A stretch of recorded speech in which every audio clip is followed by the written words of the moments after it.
Well, greetings and salutations, everybody. Welcome to the best damn movie-related show on the planet Earth, the John Campea Show, coming to you from right here on my YouTube channel. I'm, of course, your host, John Campea. It's an awesome honor and privilege, as it is every day, to have you, my international friends, joining us as we talk about our favorite things in the world, movies and movie news and all that sorts of good stuff. And joining me to dive into this gooey pool of goodness is one Mr. Robert Meyer Burnett. Robert, how you doing, sir? I don't know if I want to dive into a gooey pool. You John. live in a gooey pool of goodness, Robert. Embrace it. Accept it. I Love usually do. And also joining us today in a little side hot tub pool of gooey goodness is, of course, Chris Carr. Chris, how you doing? I'm good. I'm in the sidecar of hot goo. Well, you know, I'm riding bitch in the goo. But you got your own space. Okay, that's fair, it's I your guess. own space, you see. Listen, This guys, is starting off great. we're happy to nudge over in this hot tub pool of gooey goodness and make room for you, ladies and gentlemen. So get on the bathing suits, strip down to the undies, get on in with us, as we got a lot of fun stuff we're going to talk about here today. Did you know that Keanu Reeves, not almost, but was like this close to being in Hobbs and Shaw? We're going to talk a little bit about that. Is The Good Boys the last and maybe only true hope for comedies in 2019? A massive reversal at Disney over their strategy involving Fox. We're going to talk about that. A whole bunch of good stuff involving a new bundled package with Disney Plus that we heard was coming, but now it's confirmed. But before we get to all of that, let's go off the top and talk about this. We have been talking about for some time the fact that it is looking more and more likely that my favorite Superman of all time, Henry Cavill, is probably done playing Superman. There were, of course, you remember a couple months ago, there were reports coming out saying that he was done. Warner Brothers, instead of putting out a statement denying it, they said, "We have no plans for a future Superman movie right now, but we love Henry Cavill."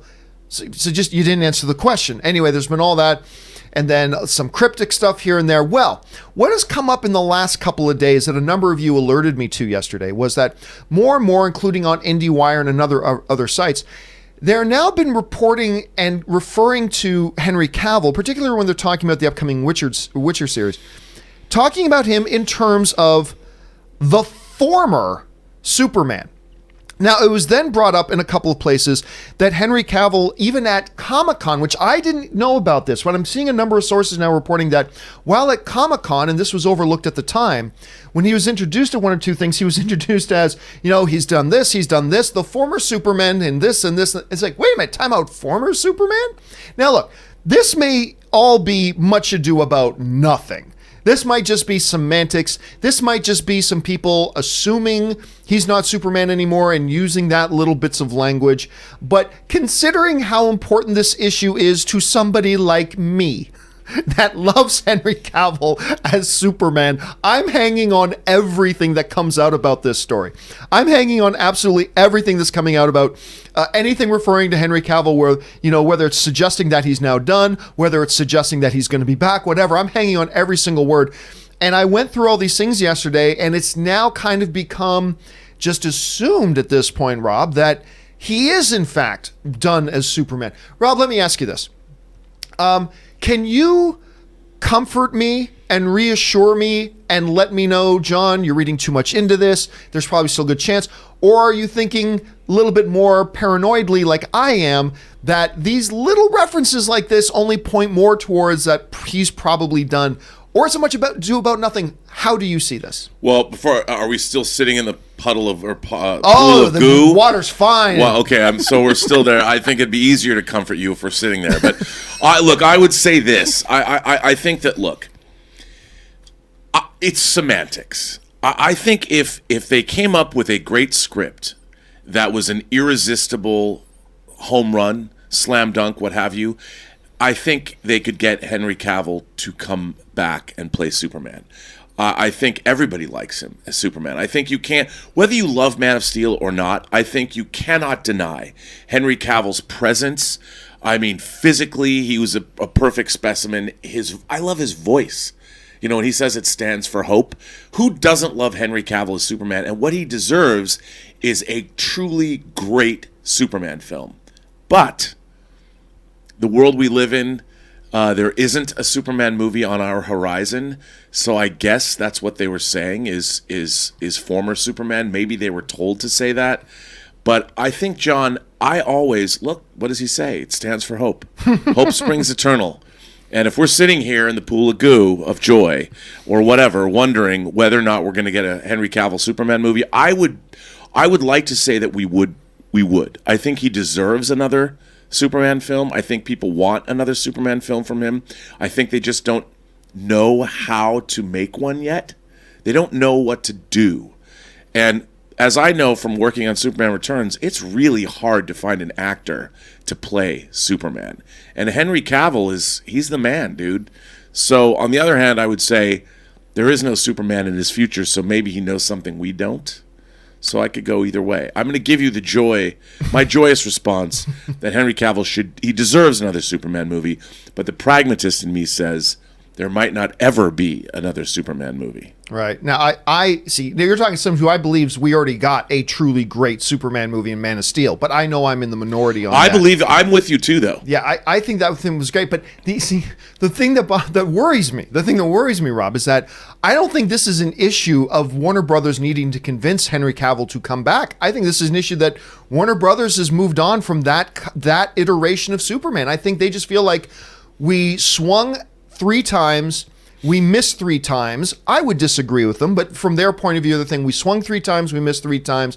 We need to move on with a different iteration of Superman, so we need to move away, blah, blah. So I think if it was just a matter that they got to convince Henry to come back, I think they could do it, because I think Henry loves playing this character. I think he loves the Superman character. I think he's loved being this character, and I don't think it would be that tall of an order to get him to come back. I just unfortunately don't think that's the problem. Right. I think the problem's on Warner Brothers' end. So I don't know. Question here is, guys, what do you think about all that? Do you think that this is all just semantics right now? Are you feeling a little bit more hopeful like Rob is? Are you feeling a little bit more worried and pessimistic like me that this truly is the end of it? What do you guys think about that? Jump down in the comment section below and let us know your thoughts. All right. Next thing off the top here is this, and this is actually kind of big and kind of significant to me. You know, one of the things that often comes up when the inevitable discussions come around every year about, hey, if you're going to add new categories at the Academy Awards or something, what should they be? A lot of people will often say stuntman. I think that's problematic, although in theory it's good, but I think it's problematic. But one of the things that's often come up that I've appreciated is kind of the opposite sides of the same coin. Discussions of ensemble cast, which SAG already celebrates. I mean, SAG celebrates the category of best ensemble. That's one. And then casting, which that's why I think those are the two sides of the same coin. Casting, because these are literally things that have a direct impact on what we see on screen, and casting is pivotal. Well, it was just announced that BAFTA, that's basically the British equivalent of the Academy Awards that do movies and television, by the way. BAFTA has just announced that they are indeed adding casting. This comes to us from Variety. They wrote this.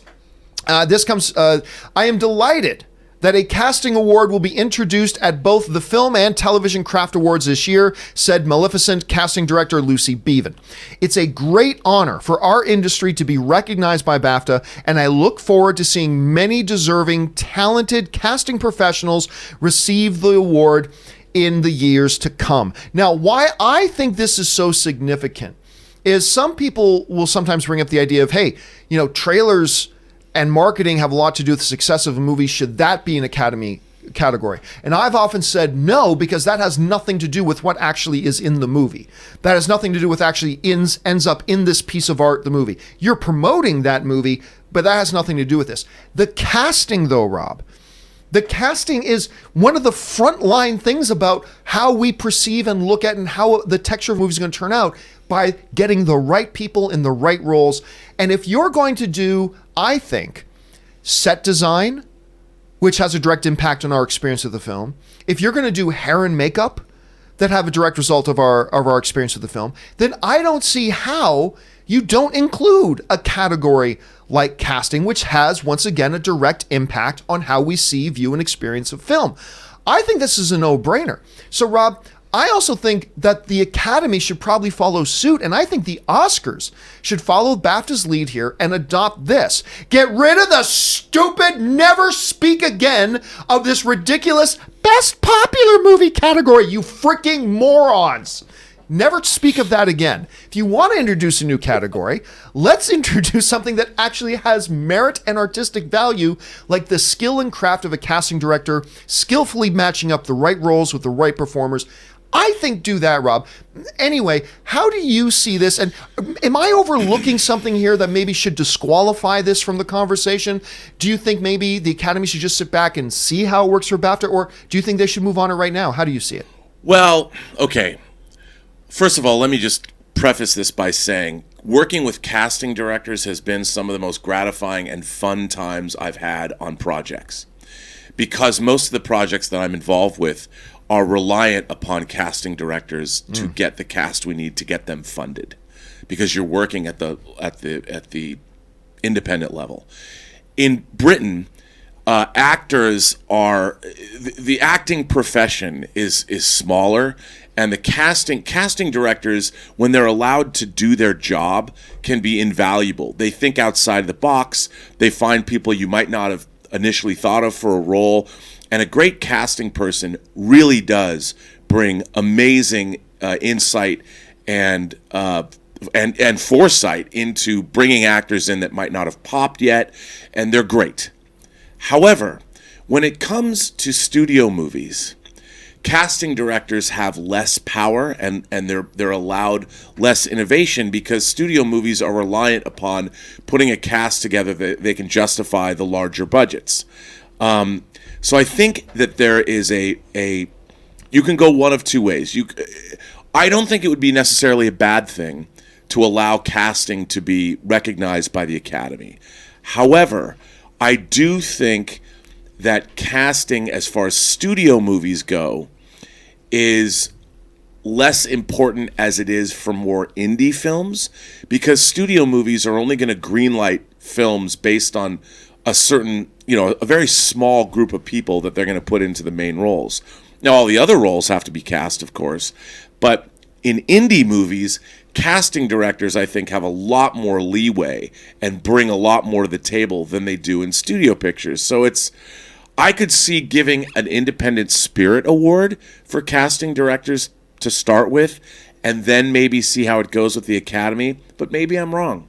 It reminds me of that time we had Kevin Feige, James Gunn, and Chris Pratt in studio to talk about this upcoming new movie they had called Guardians of the Galaxy at the time. And I remember asking Gunn, I saying, how did you come about choosing, Chris Pratt?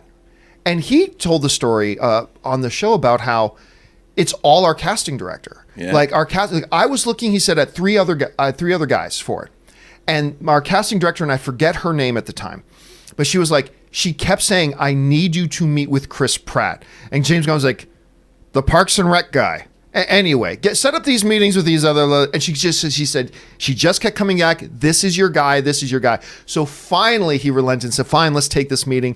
And he's like, "Oh my God, you're right." And he went on to talk about how much of the casting was a direct result of her influence. I think you're right. I think there is more of the weight is probably put to the producers and the directors when it comes to casting. But in that one example, at least over at Marvel, their casting people, their casting directors, I guess, play a really pivotal part there. On that level. But I guess you're right. It probably would vary from project to project. Chris, as somebody who, you and Aaron both often fall at the mercy of casting directors, what do you think about the notion of a casting category, outstanding casting, getting a spot at the Academy Awards? What do you think about that? I think it's long overdue. And Aaron can definitely attest to this. Casting is who we have to suck up to the most. Oh my gosh. We have to keep in contact with casting directors. We have to cultivate relationships with them. We need to make sure that people remember our names. There's a reason why people in LA can make so much money making actors postcards for them, because we've got to constantly do mail outs and emails and send holiday gifts to remind people that we exist, and maybe you should let us go try to talk in a room in front of you and see if we're worthy of your movie. Casting makes some really, really tough decisions, and they really set the tone of a film. And like you pointed out with the James Gunn situation there, sometimes you can't see the trees through the forest, and that's what the casting director's there to do. I know you need this person. This is the person who is unexpected but going to crush it. What you just said, Chris, and John, what you pointed out, Marvel's in a unique position in that they can truly allow casting directors to do their jobs because they're less reliant on the fact the studio is not necessarily going to greenlight. Look at who they put in the lead role of Shang-Chi. Yeah. Right. You know, that's an actor, Sammy. I should know because it's Canadian a Canadian boy. kid. Like Yeah. I was rewatching the Expanse season 3, and that actor played a grunt as part of the Martian Marines in 2 episodes of the Expanse season 3. You know, and now he's the lead actor in Shang-Chi. What's amazing about Marvel's success is so much of their casting is because of great casting directors, because they're not contingent on greenlighting a movie based on who has the lead role. It's the concept itself. They're so lucky. And when James Gunn points out what a great casting director can do, I think that's part of their secret. And if studios would be less reliant upon getting, say, A-list stars to justify their big budgets, but they can't do that to a bank. They can't go, no, let our casting director do her job or his job. But that's exactly the James Gunn situation. Guardians proves beyond a shadow of a doubt what a great casting director can bring to the table. And on top of that, let's not forget this too, that while probably some Warner Brothers films or Paramount films, like you got to get Tom Cruise attached, there's still about 15 to 20 other roles that need to be put into place to build that structure around them. And that's why I kind of like it. So listen, guys, I wanted to ask you guys as the topic of today's question of the day. With BAFTAs now introducing a casting category, do you think the Academy Awards should follow suit? Maybe it's premature. Maybe it's long overdue. I want to know what you guys think about that. I put up a poll just before we started the show, and right now, 65% of you are saying yes, they should add a casting category to the Academy Awards. 35% of you are taking a more cautious approach right now and saying, no, don't add casting to it right now. I'm going to leave this poll up for the rest of the day. Jump on over there to my Twitter. You can obviously just see it right here. My Twitter thing is just at John Campea. Go and cast your vote and let your voice be heard. All right. With that down and out of the way, it's time for us to move on to our main topics. But listen, guys, before we get into our main topics, thank you so much for being here and watching the John Campea Show. And as you get into it, I want to encourage you to do a couple things. If you're haven't done so already, make sure you click subscribe, become a subscriber to our YouTube channel. If you enjoy these types of conversations, not just if you agree with them, I don't know, unless you're one of those people who you only like things if people say things you already agree with, whatever, give the video a thumbs up. And also make sure you leave a comment in the comment section, or if you've got a thought about any of the topics we're talking about here and you're watching live, use a super chat. It guarantees that your comment will get read in video, and it also is a way to support the channel as well. Okay, so how do we select our main topics here on the John Campea Show? Well, it's really rather simple. You see, you guys come up with them by simply going to www.thejohncampeashow.com/contact. Once you get there, fill out the form that you see with your topic or question, hit submit, and maybe, just maybe, you might see your topic or question being used and featured here on the John Campea Show. With that down and out of the way, let's go on to our first main topic today. Chris, what is our first main topic today? This is from Aaron Maurer. John, I'm not sure if you saw the Verge article that discusses that Bob Iger confirmed in investors call today that Disney will have a bundle that almost seems too good to be true. For $12.99, for the low price of $12.99, you will get Disney Plus, ESPN Plus, and Hulu. What's your thoughts on this, and will it impact the price of HBO Max, which is rumored to be between $16 and $17 a month? Thanks, and bring on the filthy. How do you feel about that bundle? In my heart, I am dancing a jig of joy. I'm not going to lie to you. I think this is fantastic. I love it. Now, first of all, a Disney Plus. If you had told me that the price of Disney Plus was going to be $12.99, I would have said, good price point. Good price point. Then, of course, they came out with $7.99, which is ridiculous, but we all know it's not going to stay at $7.99 for long. But still, if you had just said Disney Plus, $12.99, I would have, yeah, competitive with all the other services, good price point. You tell me that you're bundling in Hulu with that, which I also subscribe to, Disney Plus and Hulu for $12.99? Hell yes. Hell yes. But now you add on top of that a subscription to ESPN Plus, which, by the way, I am also a subscriber to ESPN Plus because that's where I watch a lot of my UFC stuff. It's on ESPN Plus. So I'm a very happy subscriber of ESPN Plus. So you're now telling me I can Because I'm paying that much now just for my Hulu and ESPN Plus. Now you're telling me I could pay the exact same amount, maybe even a little bit less, and add Disney Plus on top of that? Oh my God, that's amazing. I love this deal. Now look, Rob, we had heard that they were probably going to create a bundle deal. Like, yeah, $8 for Disney Plus, whatever I pay for Hulu, whatever I pay for ESPN Plus. We heard there was probably going to be a bundle deal. I was not expecting it to be this cheap. Now, I'm kind of feeling a little bit, again, like it might be a little bit too good to be true. Like, much like Disney Plus starts at $7.99, will probably go up in a year or less. I got a feeling this bundle package may go up as well, but whatever. It's a terrific introductory offer. I know I'm signing up for it day one. So there are going to be people like me that are very, very happy. I don't know, Rob, do you see any pitfalls, something like this? What's your response to this news? Well, first of all, I hear Emperor Palpatine, saying, "Witness the power of this fully armed and operational battle station." And it's just their Death Star, the Disney Death Star, is going around to all the other streaming services, powering up that super weapon. Bye-bye. But, I think that, first of all, for consumers, it's great.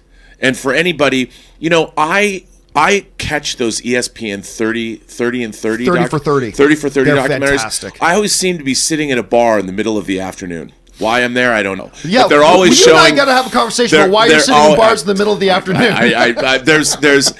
It's only happened really once, and a friend of mine directed one of those documentaries. But all of those 30-minute documentaries are part of the ESPN Plus. Yes. Knowing that's part of, ESPN doesn't excite me that much, but those documentaries do. That's all part of it. And I'm thinking, what a shrewd way to come out guns or super weapon blazing for the consumers, because it's a win-win for everybody. Now, you can be cynical all you want. Oh, it's a bait and switch. They're going to jack it up to $25 a month. And I don't know.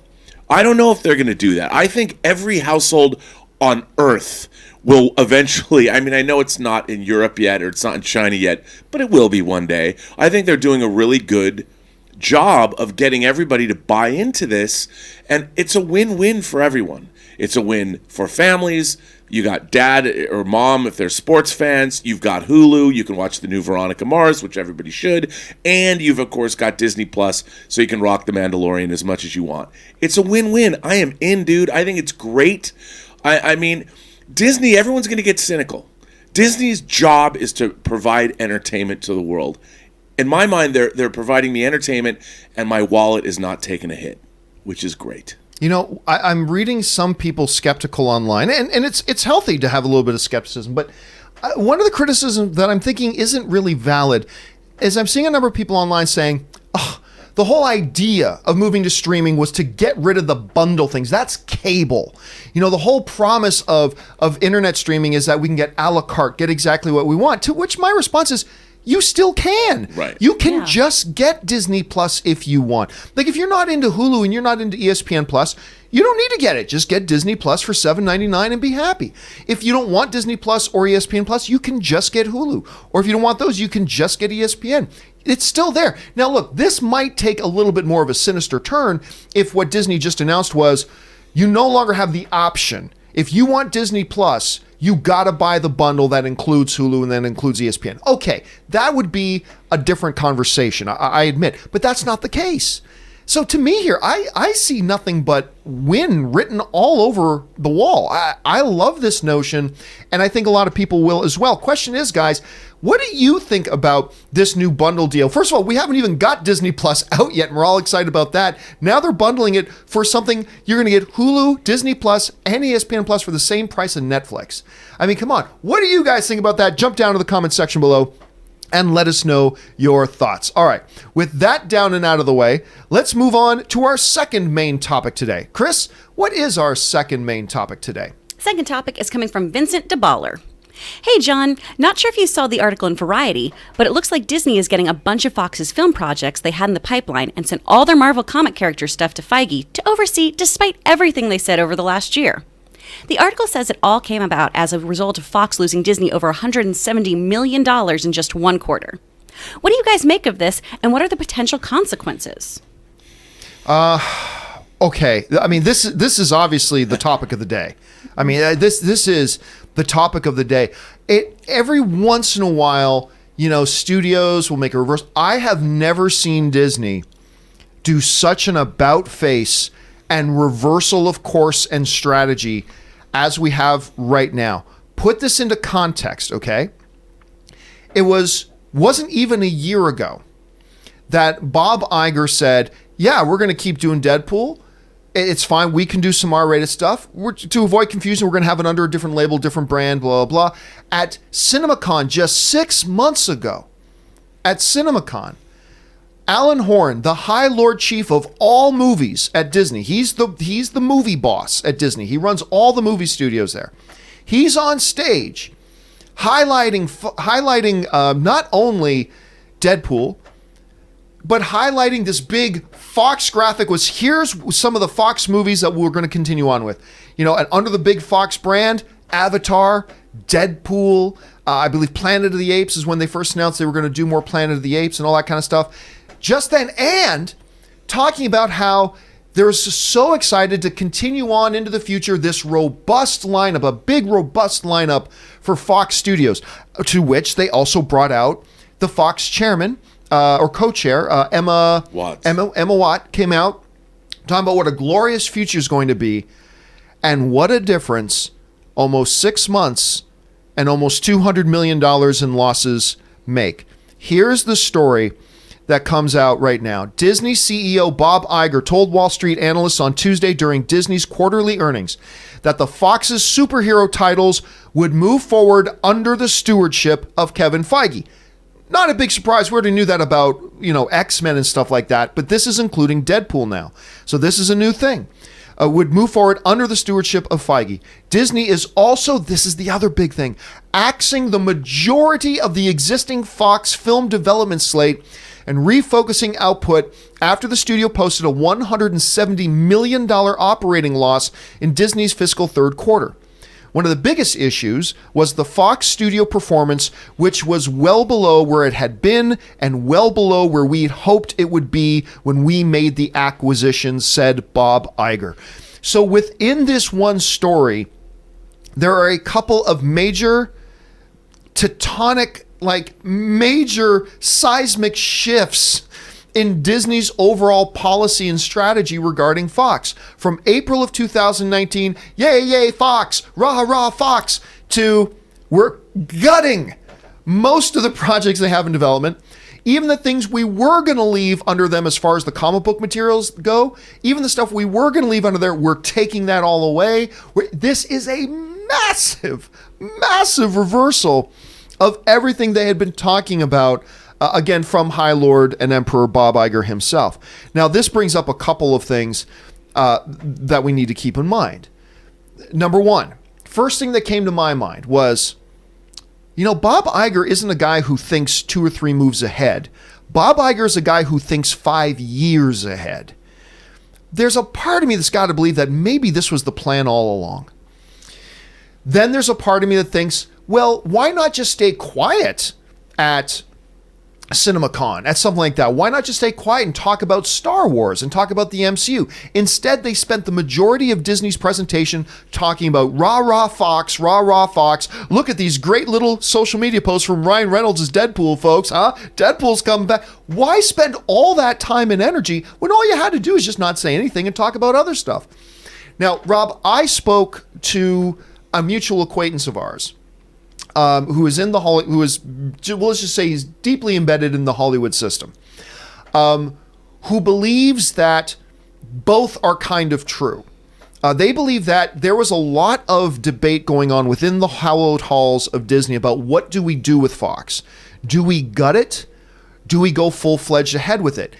And he seemed to suggest to me that the overall feeling was that just by a margin, they decided, no, let's just keep Fox as it is and let's go with this full robust Fox, and that it wasn't going to take much to nudge them the other way. Posting a nearly $200 million loss could do that. But even for something as big as a nearly $200 million loss, Rob, I got to say, that still seems kind of abrupt for somebody like a Bob Iger. We wouldn't consider it abrupt if it was coming out of Warner Brothers or something like that, who can be a little bit more reactionary. For Bob Iger, that seems a little bit abrupt. So I don't know, Rob, you're looking at this, you're hearing the different sides. what do you think are the possibilities, and ultimately, where do you land on this? How do you think this all came about? Well, first of all, look, I've dreamt of one day making a movie with the 20th Century Fox logo in front of it, with the Fox fanfare. You know, growing up loving Star Wars and Alien and all of these things, you can't not love the 20th Century Fox logo and the brand. However, that said, I think Disney they were of two minds. When they first brought in Fox, when we were at CinemaCon, the merger was in the process of being wrapped up. Everybody wanted to know what's going on. Certainly the exhibitors did. So they were putting on the best case scenario face. But now they also, I like that best case scenario face. Best I like case that. scenario face. You know, that's what they had on. And they were all excited. Now, if X-Men Dark Phoenix performed beyond expectations, if it was $1 billion movie, they move on. They continue on.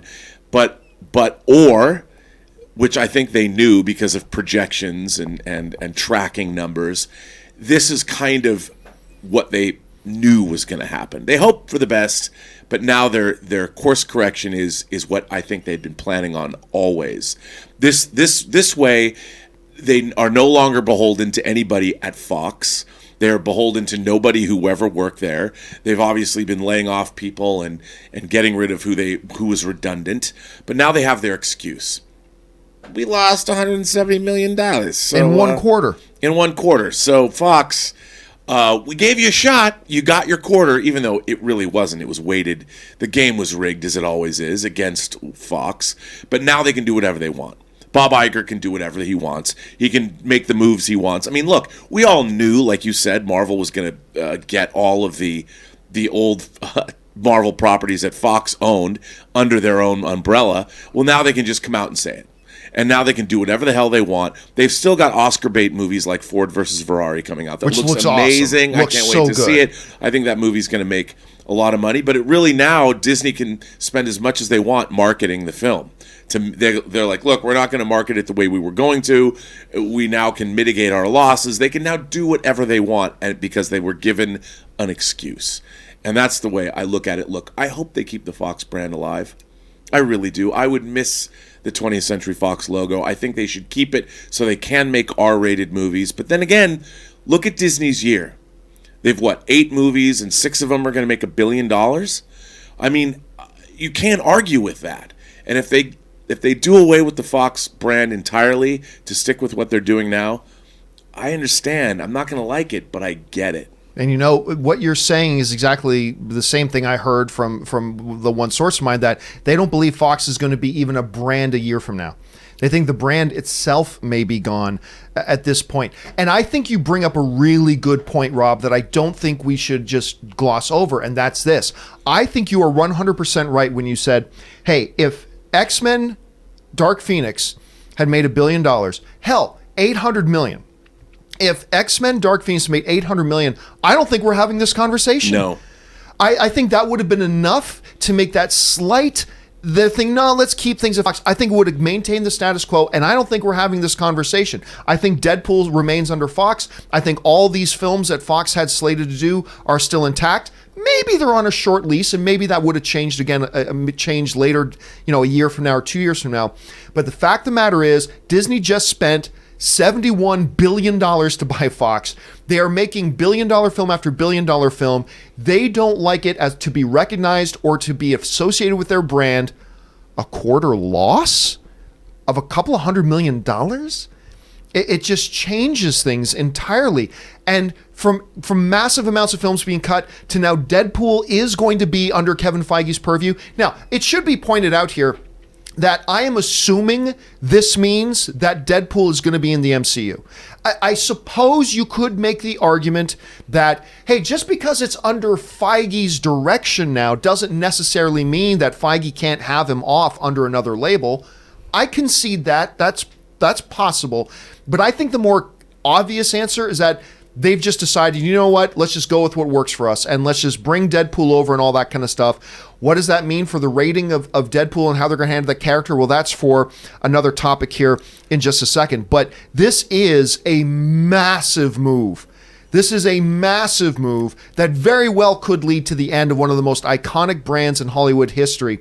And again reemphasizes one of my worries when I was finding out that Fox was going to be taken over by Disney, that we were going to become more homogenized in the comic book movies that we get, more homogenized in the Disney brand, less and less different types of films like we were getting from Fox. Instead, now Disney's just going to have them focus on the Disney kind of movies.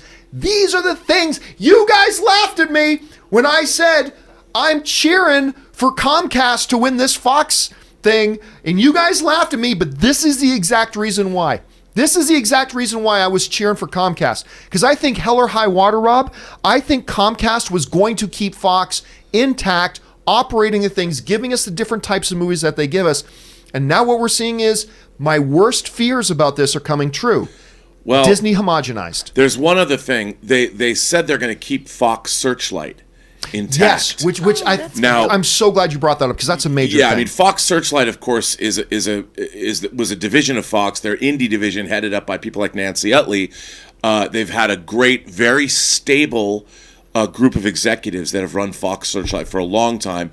They have an incredible track record of making great choices in terms of acquisitions and movies that they're going to be involved in. A lot of Oscars over at Fox Searchlight. They have a great group of people there, and they say that they're going to keep Fox Searchlight. And I actually think that, look, Ford versus Ferrari could be a very important film when it comes to the future of the Fox brand. If Ford versus Ferrari comes out, if they spend the money to market the movie, and if it gets some Oscar attention in terms of, you got great actors, James Mangold directing, it might be the one, it could be the life preserver that keeps Fox as a brand afloat at Disney. I hope so.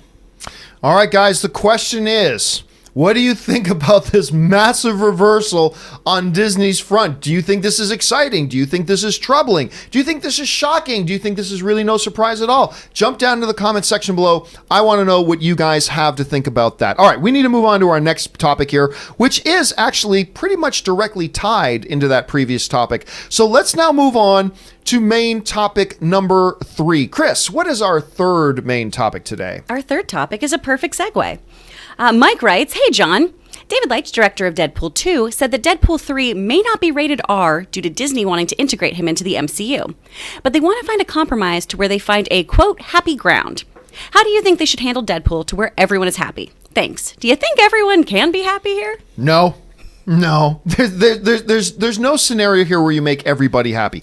But then again, in life, there are very rarely scenarios where you can make everyone happy. When you do find those solutions, that's a special thing to celebrate. So it's not necessarily the end of the world that I don't think they're going to find a solution that makes everybody happy. For those of you who are wondering what he means by that, this was the quote that came out about Deadpool 2. This is from David Leitch, coming out of a report in Yahoo. "As superhero movies go, the Deadpool franchise is arguably the most lewd and bloody, but that could change now that Disney has acquired the rights." Now, and of course, now even change more because of what we just talked about with Disney now moving everything under Feige as far as comic books, killing a lot of the other projects, all stuff like that. That's according to David Leitch, director of Deadpool 2, who suggests that the next movie may well have a lower age rating than R to fit in with the Marvel Cinematic Universe. Now remember, this is not some random fan, not some idiot YouTube pundit. This is the director of Deadpool 2 talking.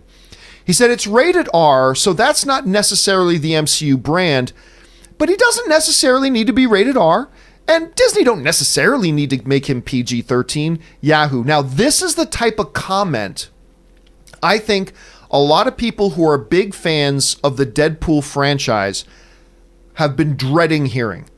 An actual Disney person, let alone the actual director of Deadpool 2, because I'll tell you what, Rob, this to me sounds like, let's start warming up the audience to the idea that pretty soon we're going to be letting them know that, yeah, we're getting Deadpool 3, but it's going to be PG-13. And this feels like a statement that is just, to butter somebody up or to soften them up, get them ready for the real blow that's coming a little bit later. Because again, it can't be stressed enough. This isn't coming just from some pundit, some speculative thing, some analyst. This is coming from the director of Deadpool 2 going, guys, Deadpool doesn't have to be rated R. Now, the funny thing here, Rob, is that before the first Deadpool came out, and before they officially announced it was going to be rated R, I was one of those guys that said, hey, look, I would prefer Deadpool to be rated R, but it doesn't have to be. There's a lot of things you can do and get away with PG-13. Hell, you can make the argument that the Deadpool comics themselves are PG-13 at many times and in many ways. You can make this work. The difference, though, Rob, is that we are no longer in a period of time where we haven't had a Deadpool movie yet. We are now in an era where we've had two incredibly successful Deadpool films that have been outrageously rated R, and now that is what people are expecting. That is what people have fallen in love with. I think you could have launched Deadpool PG-13. I think you could have done that. It's not what I would have done. But the fact of the matter is you did go with rated R. And they were really raunchy. And now we have certain expectations out of this character. And I think, and tell me if I'm wrong, I think it is a much more difficult task now to convince the audience to roll back to a PG-13 Deadpool now that we've had R than it would have been to sell them on the, hey, we're launching this new character and we're going to do a PG-13. I think that would have been an easier sell.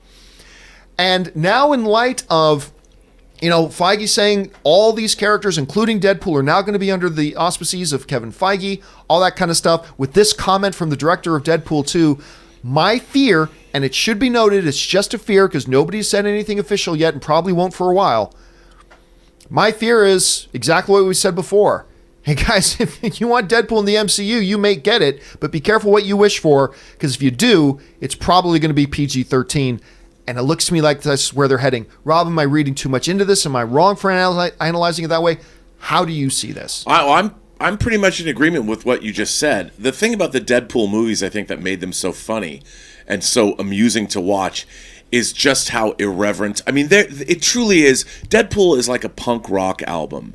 It's like getting a true. Sex Pistols record when you've been listening to album-oriented rock like America and Bread, back in the 70s. Then you get the punk rock version of a superhero movie.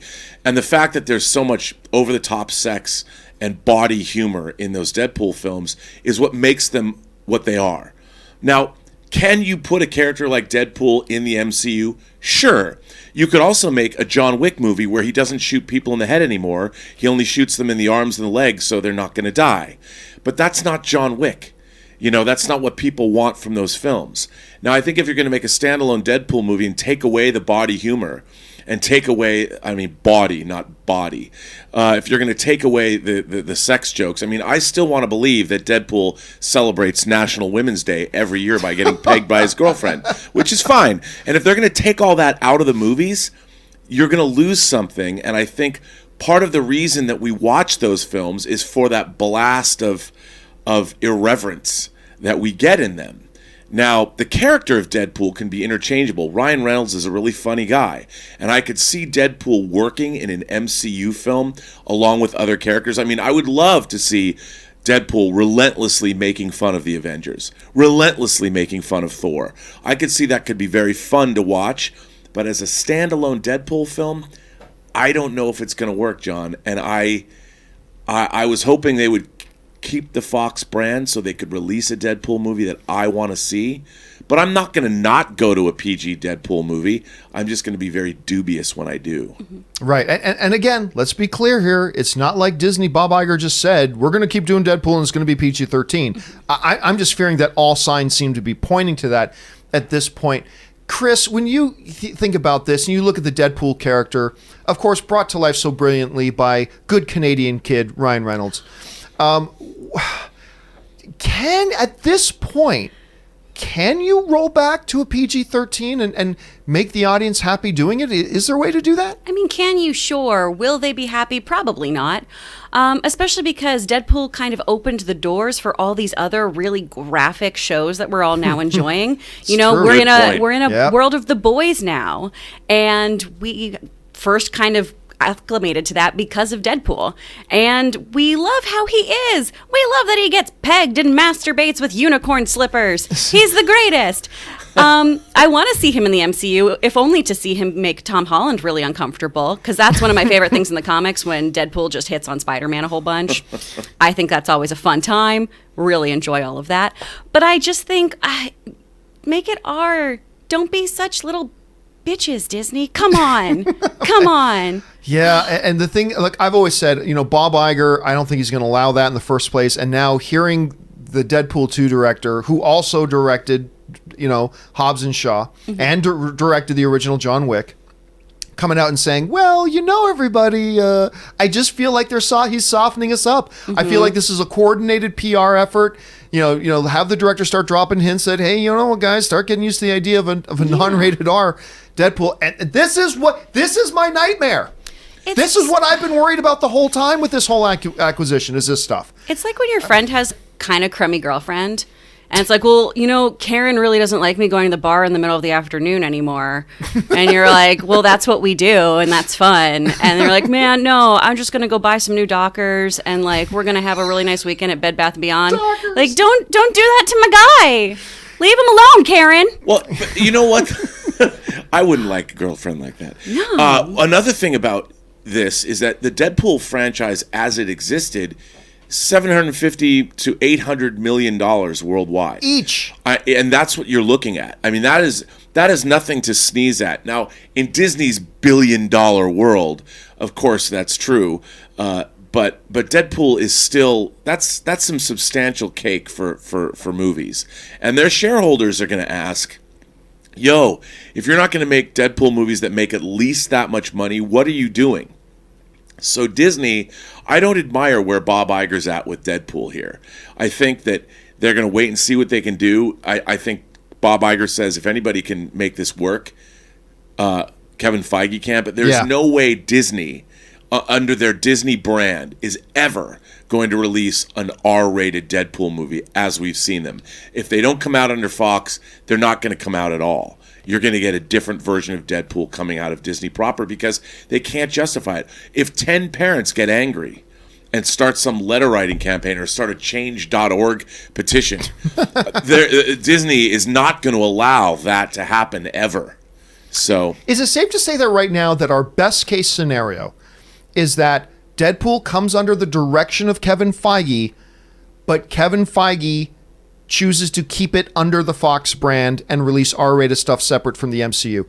Is it safe to say that's our best case scenario right now? I think so. And if there's one guy who could do that, it's Kevin Feige. I agree. And Kevin Feige's probably just as big a fan of the 20th Century Fox fanfare and logo as anyone, and I'm sure he would love to see that happen. But he's got to convince, our Lord, our overseer, my Lord and Savior, Kevin Feige, has to then go to basically God, which is Bob Iger, and say, yo, Dad, can we release an R-rated movie under the Fox brand? We'll see. I really hope everyone calls Bob Iger Dad at work. Just, Dad? Dad, can we? I've heard he makes some people call him Daddy, so that's a little bit different. All right. Anyway, guys, what do you think about all this? Are you hearing the director of Deadpool 2 saying, hey, guys, you might want to get used to the idea of an R or of a PG-13 rated Deadpool? Do you think they could possibly maybe keep it under Fox? Are you buying into my fears that they're just going to bring it into the MCU and rub it down to a PG-13? What do you guys think about this? Rub it down? Oh, sorry. That was probably the wrong choice of words. I regret it already. I don't think you can rub down to PG-13. I regretted it immediately as it came out of my mouth. I am so sorry about that. Tone it down to a PG-13. I'm not gonna get past that.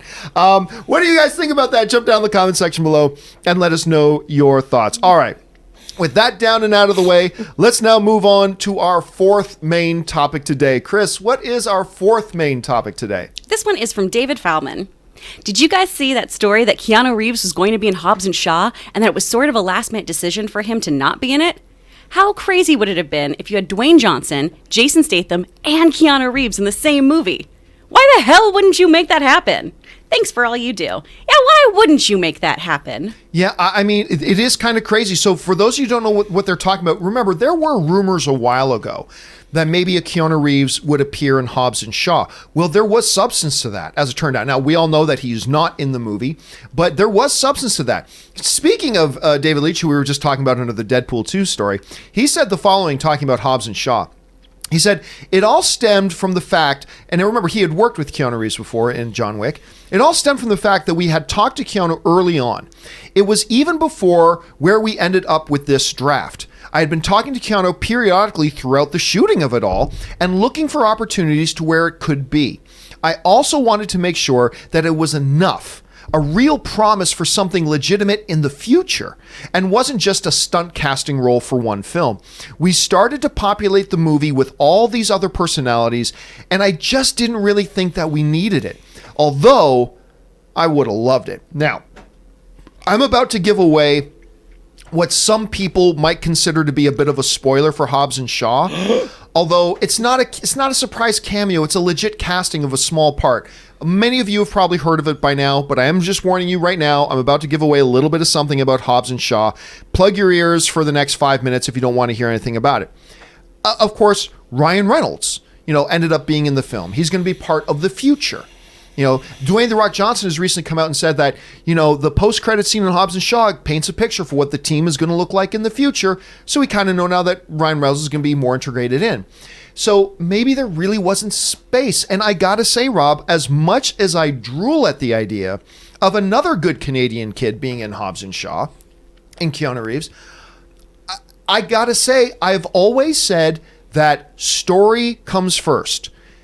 The story is not there to serve characters. Characters are there to serve the story. And I really got to say, I respect that this director would go, you know what? Narratively for the story, there's not really a way to make this happen. So what he did was, instead of just forcing in some character that doesn't fit with the story just so we can have Keanu Reeves' face on the screen, instead of doing that, say, nope, let's do what's best for our movie and let's do what's best for our story, even though it sucks and it means we can't have Keanu Reeves in it. Although, can you imagine Jason Statham, Dwayne "The Rock" Johnson, Keanu Reeves, Ryan Reynolds, all in a movie later on? I mean, come on, that would have been great. I gotta admit, I understand the reasoning why he's not there, but I will also admit I'm a little bit heartbroken that they couldn't find a way to make it work. Rob, what do you think about this? Well, look, even with the cameos that are in Hobbs and Shaw, it could have been, there's such a thing as overkill. Mm-hmm. And I think they made the right choice. Look, it could happen in the future. You never know. But it just gets to the point where, look, even I can understand, justice for Han aside, they really needed to concentrate on the fact that Hobbs and Shaw were the focus of this movie. They're launching a new spin-off franchise that they hope can do really, really well. The more they diluted it with other cameos or other stunt casting or whatever you want to call it, they would draw attention away from our two lead actors that are supposed to be the people that we're focusing on. And I'm kind of glad they didn't do that in a way. It would have been cool, but I do think at the end of the day, they made the right choice. Well, the question here is, guys, what do you think about the choice they made? They were that close to having Keanu Reeves and Hobbs and Shaw. Do you think, oh my gosh, that is just too much awesome to pass up? Or you agree with Rob and I here that, you know what? It probably would have been a little bit too much. The movie worked the way it is. They should have just left it. Jump down into the comment section below. I want to know what you guys think about that and leave your thoughts there. All right. With that down, let's now move on to our final main topic of the day. Chris, what is our fifth and final main topic today? Final topic is coming from Gerard Hicks. While there are still a few of them around, it feels like we're getting fewer and fewer pure comedies in theaters these days. There have been a couple of okay ones so far this year, but doesn't it seem like the big comedy hope for this year is Good Boys? Everything I've seen, the trailers are stupid funny. Seriously, the trailers alone make it the funniest film of the year. What do you guys think? Well, I'll tell you what. I can't disagree with you on the sense that The Boys looks hilarious. Now, there have been a couple of good comedies, and I like the way you put that in the message too, pure comedies, because we have a lot of slash comedies, drama slash comedy, action slash comedy, but like a really good pure comedy. We haven't got a lot of those lately. Now, I still think the best film of the year this year is Booksmart. That to me is still the best movie of the year. It is a comedy, and I don't think Good Boys will be as good as it. But it does look to me like Good Boys is going to be funnier than it. I don't think it's going to have the heart that Booksmart has, the intelligence that Booksmart has. I mean, they just made a different kind of movie with that, but it's a true comedy. But as far as just pure laughs go, I'm telling you what, every time I see a new R-Band trailer for this movie, I laugh harder than I did the previous time. This thing looks so irreverent and so funny. I don't know that it's going to be a smart movie like Booksmart is. I don't know that it's going to have heart to it the way Booksmart has. Maybe it will. But all they're showing us right now in these trailers is a lot of good laughs. And I'm telling you what, I agree. I think this is the comedy hope of the year, because as good as Booksmart is, ain't nobody went to go see Booksmart, which is really unfortunate because I can't emphasize just how good that movie is. So it's a little bit unfortunate. This is a movie that will get more people out to see it. And I'm hoping if they do, this becomes the big hope for comedies of this year. Rob, you've seen the marketing for Good Boys, and you've seen a number of comedies this year. Do you think Good Boys is the hope for the comedy genre this year? Well, it looks pretty damn funny, I have to say. But on the other hand, I kind of lament the fact that we are missing adult comedies. Watching kids discover or not discover yet sex and not understanding there's a lot of really funny sex jokes, but it's kind of the same thing. Like I really long for the days of a great adult screwball comedy. Tootsie. Where Tootsie's a good one, or all the way back to things like Some Like It Hot, which is kind of Tootsie-esque in a way. But I really do miss a finely crafted and well-acted, really smartly written adult comedy. And I think we are missing that. Even in action comedy. One of my favorite movies is a Beverly Hills Cop. And people forget that was a perfect blend of action film and fish out of water comedy. It's really funny. You go back and you watch that, or Midnight Run. And these are movies that we're not getting at all anymore. And I wonder why. But if all we're going to get is books, all we're going to get is Good Boys, then I'll watch it because it does look damn funny. I still go back and watch Superbad, a movie that is funny but also has heart. And I hope that Good Boys does have heart. But I just think it's funny that we as adults are being relegated to watching and waiting and hoping that Good Boys, which is basically a movie about 6th and 7th graders, is our hope for best comedy this summer.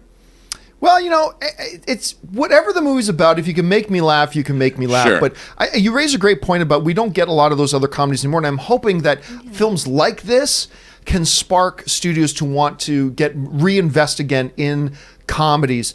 Chris, you're seeing all the trailers for Good Boys, stuff like that. Does this just look pure stupid to you? Do you think it looks like it's going to be one of the best times at the theater this year? What's your expectations right now going into it? I mean, I'm really excited about this movie. I'm so excited. And I love that main actor, Jacob Tremblay? Tremblay, yeah. So good. He's so good. He's actually one of the hottest actors in Hollywood right now, the freaking little kid. He's incredible. And, I can't watch movies like Room over and over again because... oof, that's a hard watch. But I really want to support this kid's career, and he's incredible. And this just looks funny.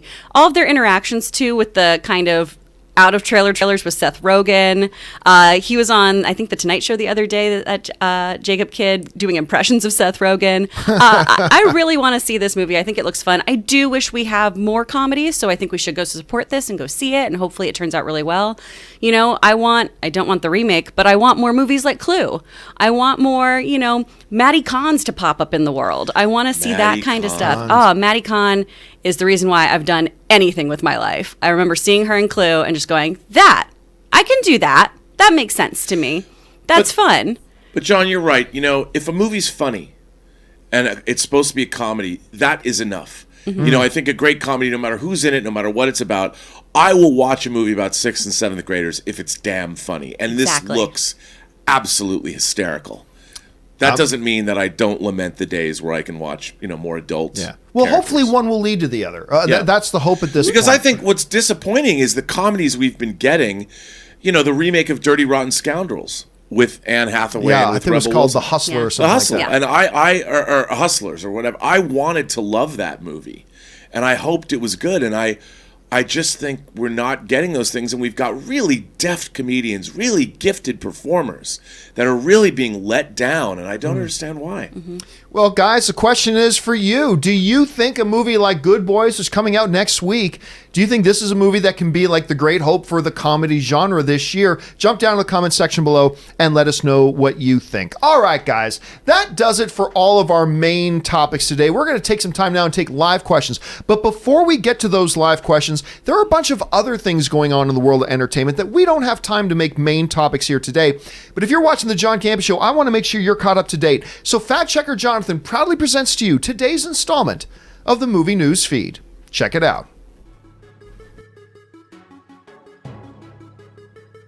First up, even before the Disney acquisition of Fox was completed, we knew the company was developing TV reboots of some of its classic properties. From ComingSoon.net, Now, Disney CEO Bob Iger has confirmed a group of Fox properties that will be rebooted for the Disney Plus platform, one of the first uses by Disney of their new IPs. Among the titles confirmed by Iger are Home Alone, Cheaper by the Dozen, Night at the Museum, and Diary of a Wimpy Kid. It's unclear if these new remakes/reimaginings will be series or features.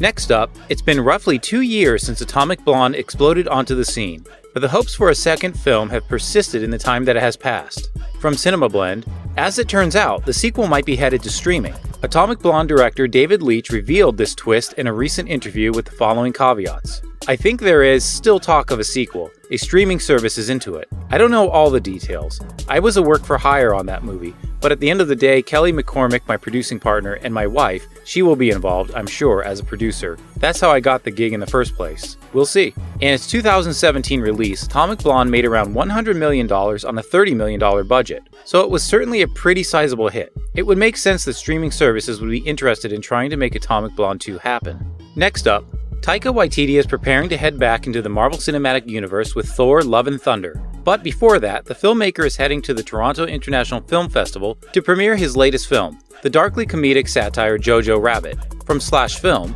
while he's in town, TIFF wanted to give him a special award, the first ever TIFF Ebert Director Award.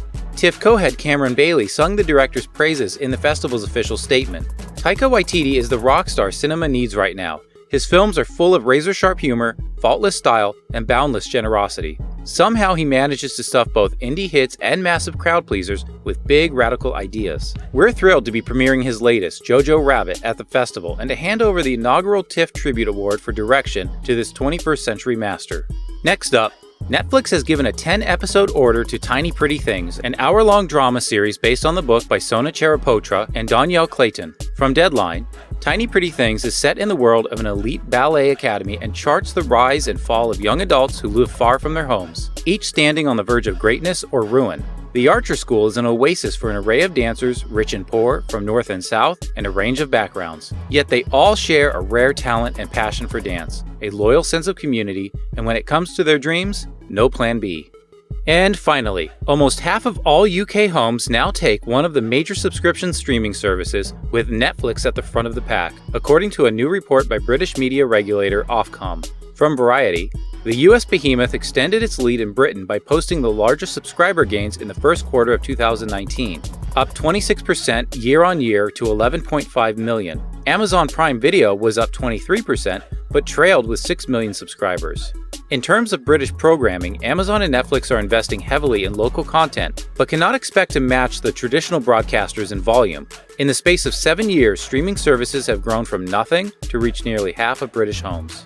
And that will do it for today's installment of the Movie News Feed. And now you are all caught up to date on everything going on in the world of entertainment. Thank you, just fact checker Jonathan, for putting that together for us.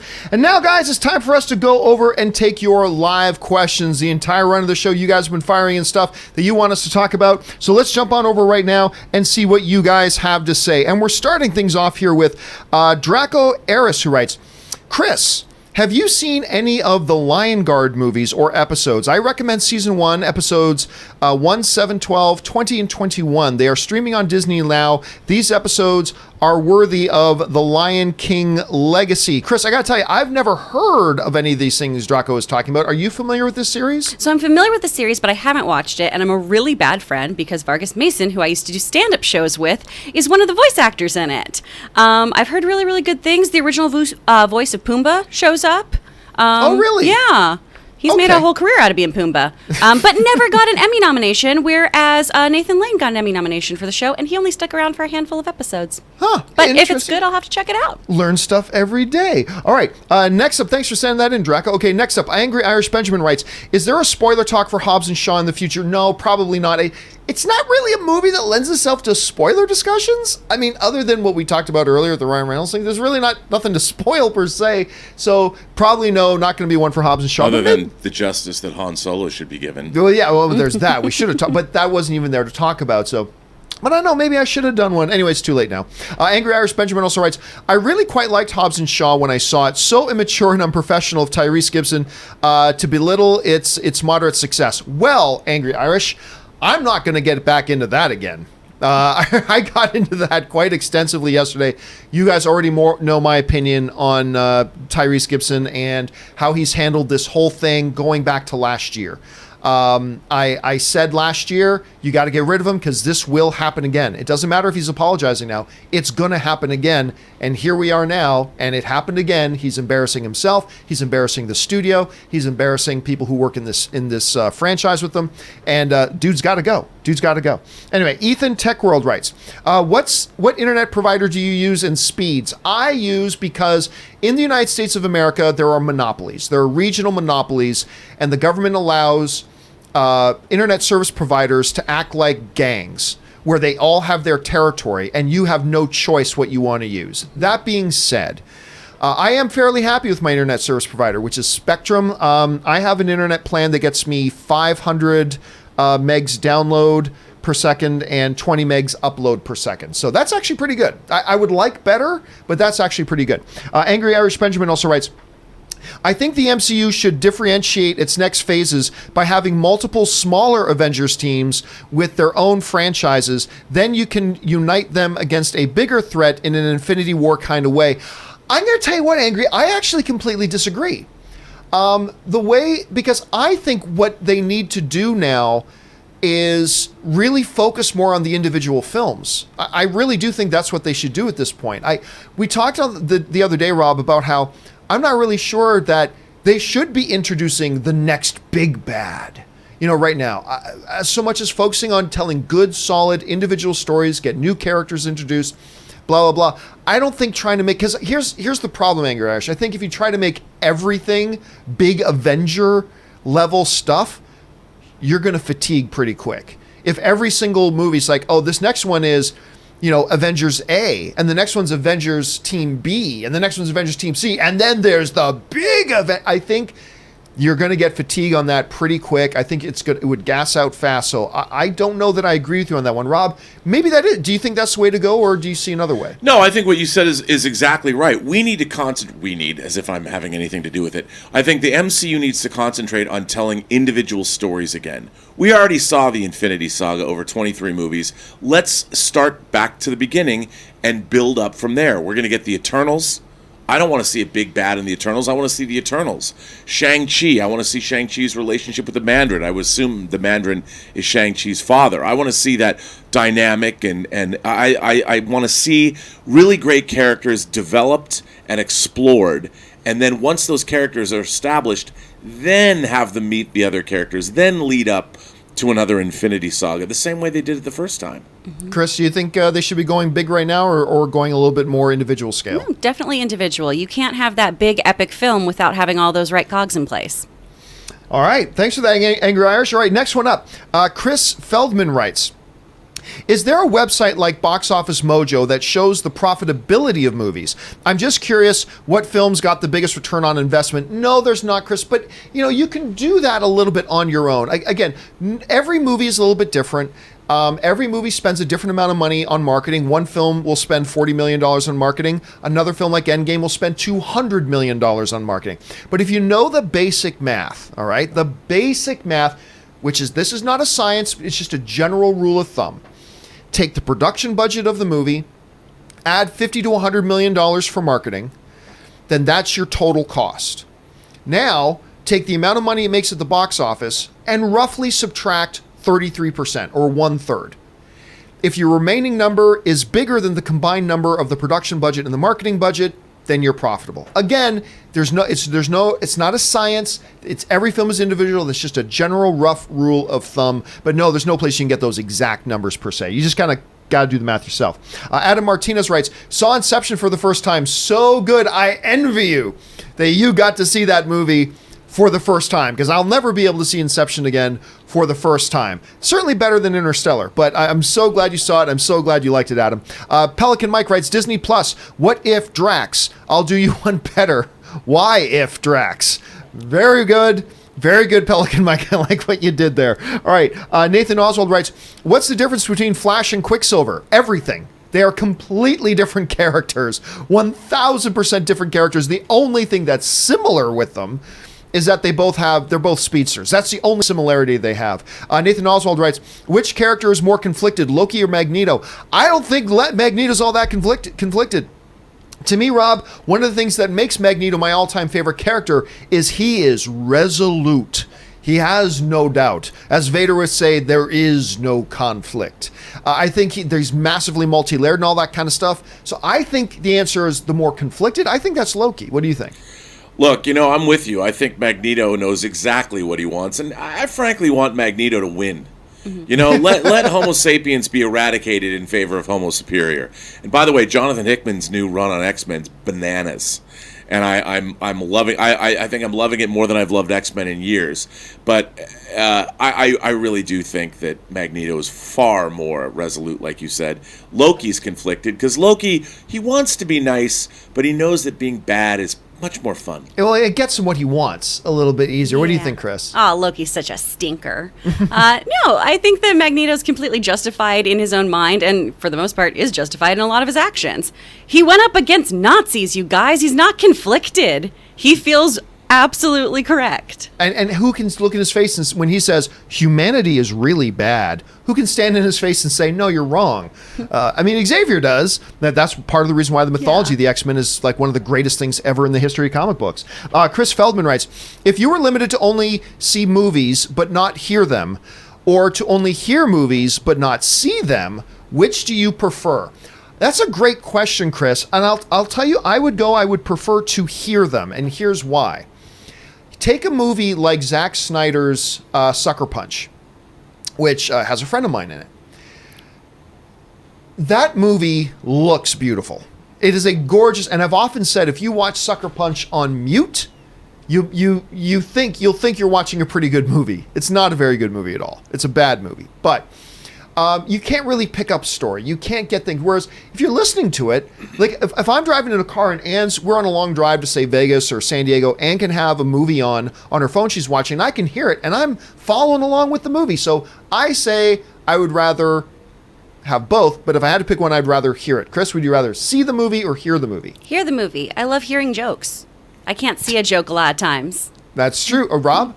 I got to say hear it, because at least you'd get the story. Mm-hmm. And the things that you can't see, if it's just the soundtrack, you can kind of tell what's going on based on the music that's playing or the explosions you're hearing. Mm-hmm. Whereas if you couldn't hear it, it's a little different. All right, next up, Guy Volt writes, did you see Disney Plus, ESPN Plus, Hulu all for $12.99? Yep, that was one of our main topics today. Amazing deal. I'm so excited about that, Guy. Nathan Oswald writes, I was never really big on Thor 1. I thought it was okay, but not great. I let many years pass and recently rewatched it for a fresh perspective, and I freaking love it now. It went from number 18 to number 11, and I believe, I've said this before, to me, the first Thor, directed by Kenneth Branagh, is the second most underrated and underappreciated comic book film ever made. I think, obviously, the most underrated is Man of Steel.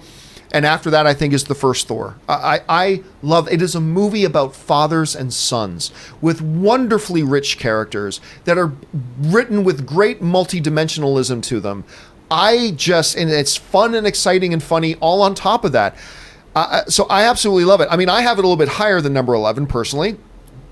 But I'm glad watching it again, it bumped it up for you. Rob, where does the first Thor isn't high on a lot of people's lists, but where does it sit for you? It's pretty high up there. I mean, I couldn't give it a numerical ranking off the top of my head, but I think you're right. I mean, the film is about fathers and sons, but more than that, I was dubious. Could they make Thor work in the same universe as Tony Stark's Iron Man? Could we see the Rainbow Bridge, and could we see Asgard and Odin and Loki? Would it work at all? Would it be enjoyable? I was blown away how much I liked it when I first saw it. And I go back and say it's one of the great feats in modern fantasy filmmaking to make... If Thor didn't work, the MCU wouldn't have worked. And they made it work. And I was blown away by it. Chris, where does the first Thor sit for you? It's fairly high up for me, actually. I love Kenneth Branagh. I love all of his work with Shakespeare and everything. And I think it's a great, great film, especially when you look at where Thor started and where he is now in the franchise. So I definitely think everyone should go back and rewatch it. The only upsetting thing about it is his bleached eyebrows. Everything else in the movie's fine. The bleached eyebrows. There's a t-shirt in there somewhere. I just know it. All right. Thanks for sending that in, Nathan. All right. Matthew Leach writes, is Shazam a Christmas movie? No, I don't think. I mean, it takes place around Christmas time, but the themes of Christmas are not integrated into the movie itself. So I would say, for the same reasons that I don't think Die Hard is a Christmas movie, I don't think Shazam is a Christmas movie. Matthew Leach writes, what upcoming comic book movie could be told in a non-linear way? Any of them. I mean, any movie can be told in a non-linear way depending on how you want to approach it. I don't know that that's the best approach for a comic book movie, though. I really don't. I mean, you can do something like a Memento, I suppose, and maybe that would be some bold direction for some movie to do, but which one could do it? You could take that approach with any property.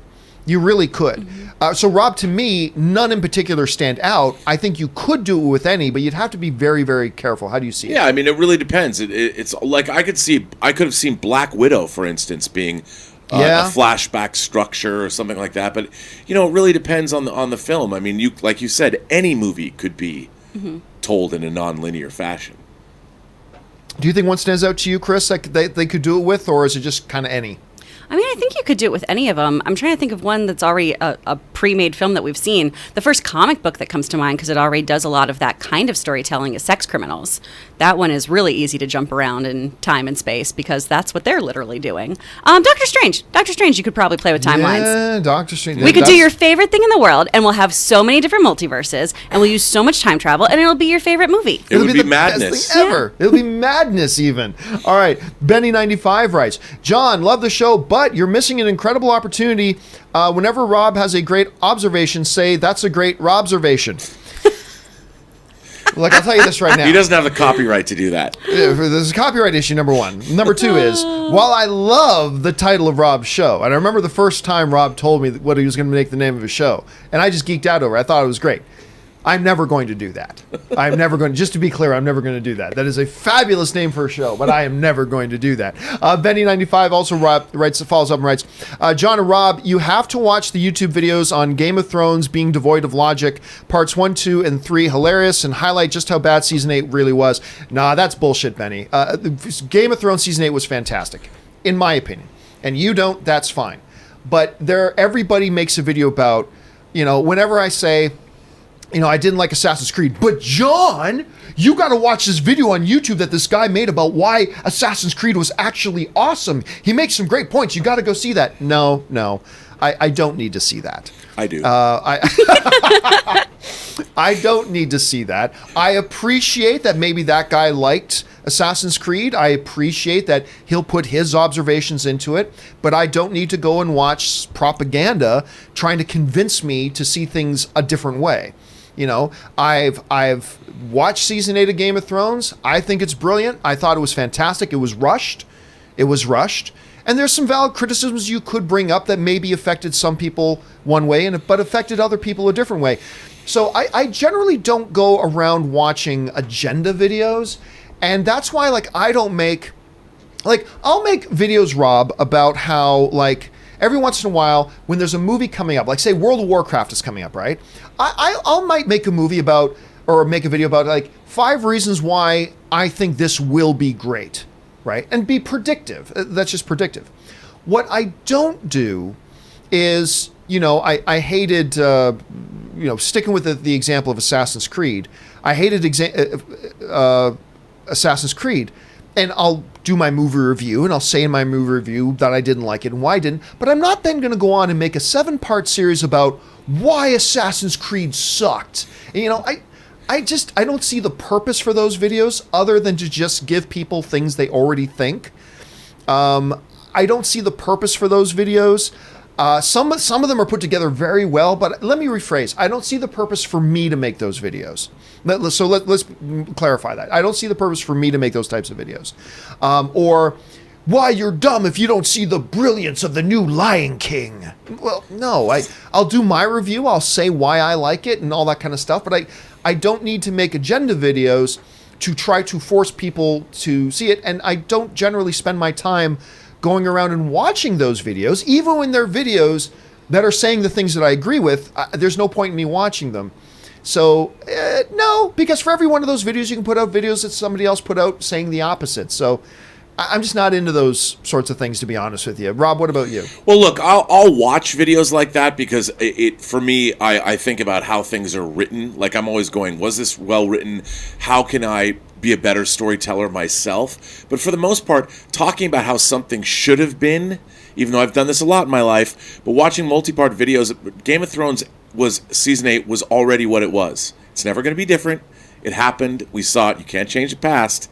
So spending all this time telling other people how it should have been seems counterproductive. Why not spend that time doing something new and original and putting your own voice out there and creating something that you own, as opposed to. But I'll admit it. I'm going to go watch that today.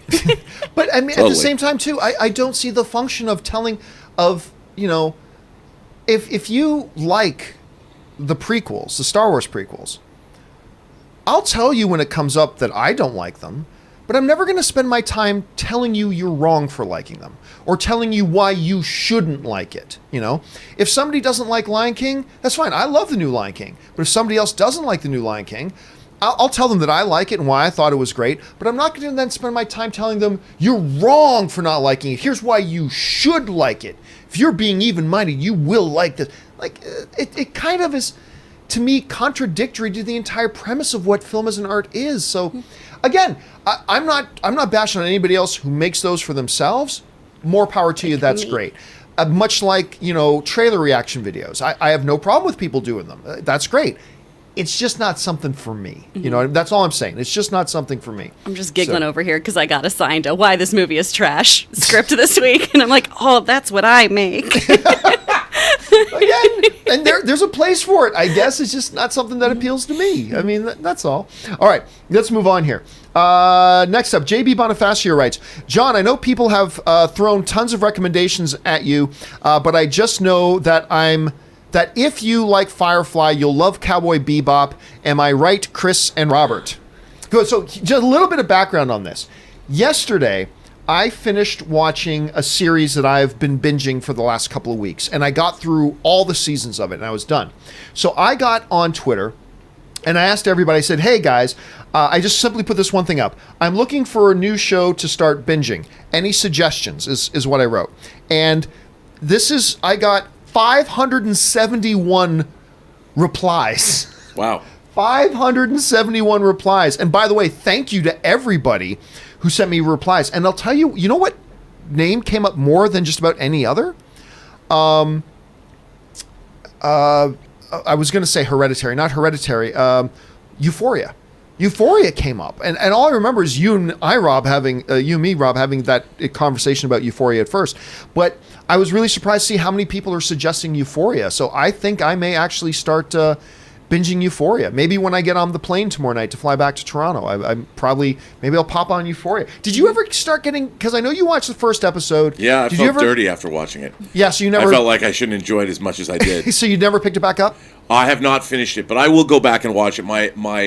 My girlfriend, who's the mother of 2 teenage girls, that would be hard. Actually turned it off. She was infuriated by it, and then she said it hit a little too close to home. And I'm like, I'll have to watch it in secret.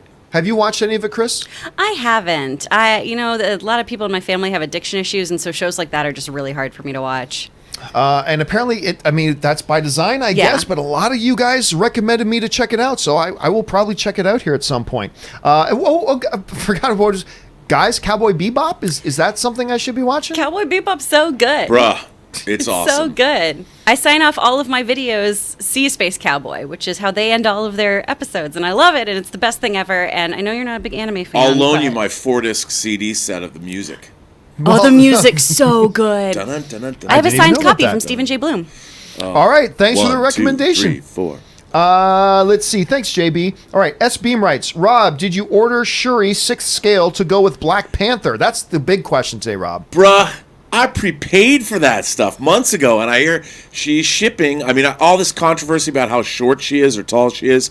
Look, when I get Shuri, she's going to be sitting in my Wakandan throne, yo. I can't wait. I mean, here's a middle-aged white dude buying an action figure of a young black woman. This is inclusion, my friends. This is what we're talking about. And I am excited to get her. I love the Shuri character. Shuri's awesome. She's one of the reasons I love that movie so much. And remember, guys, she is the smartest person in the MCU. And when I say she's sitting in my Wakandan throne, that is not a euphemism. That is actually literal, true. Yes, then you actually have a Wakandan throne.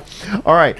Dangerous Lee writes, regarding action star topic from yesterday, for me, the death of the action star came about 20 years ago when The Matrix hit theaters. See, that's the thing. The action star is still around. Dwayne "The Rock" Johnson is still here. Jason Statham is still here. It's just that we don't have any more of these actors anymore that's all they're known for.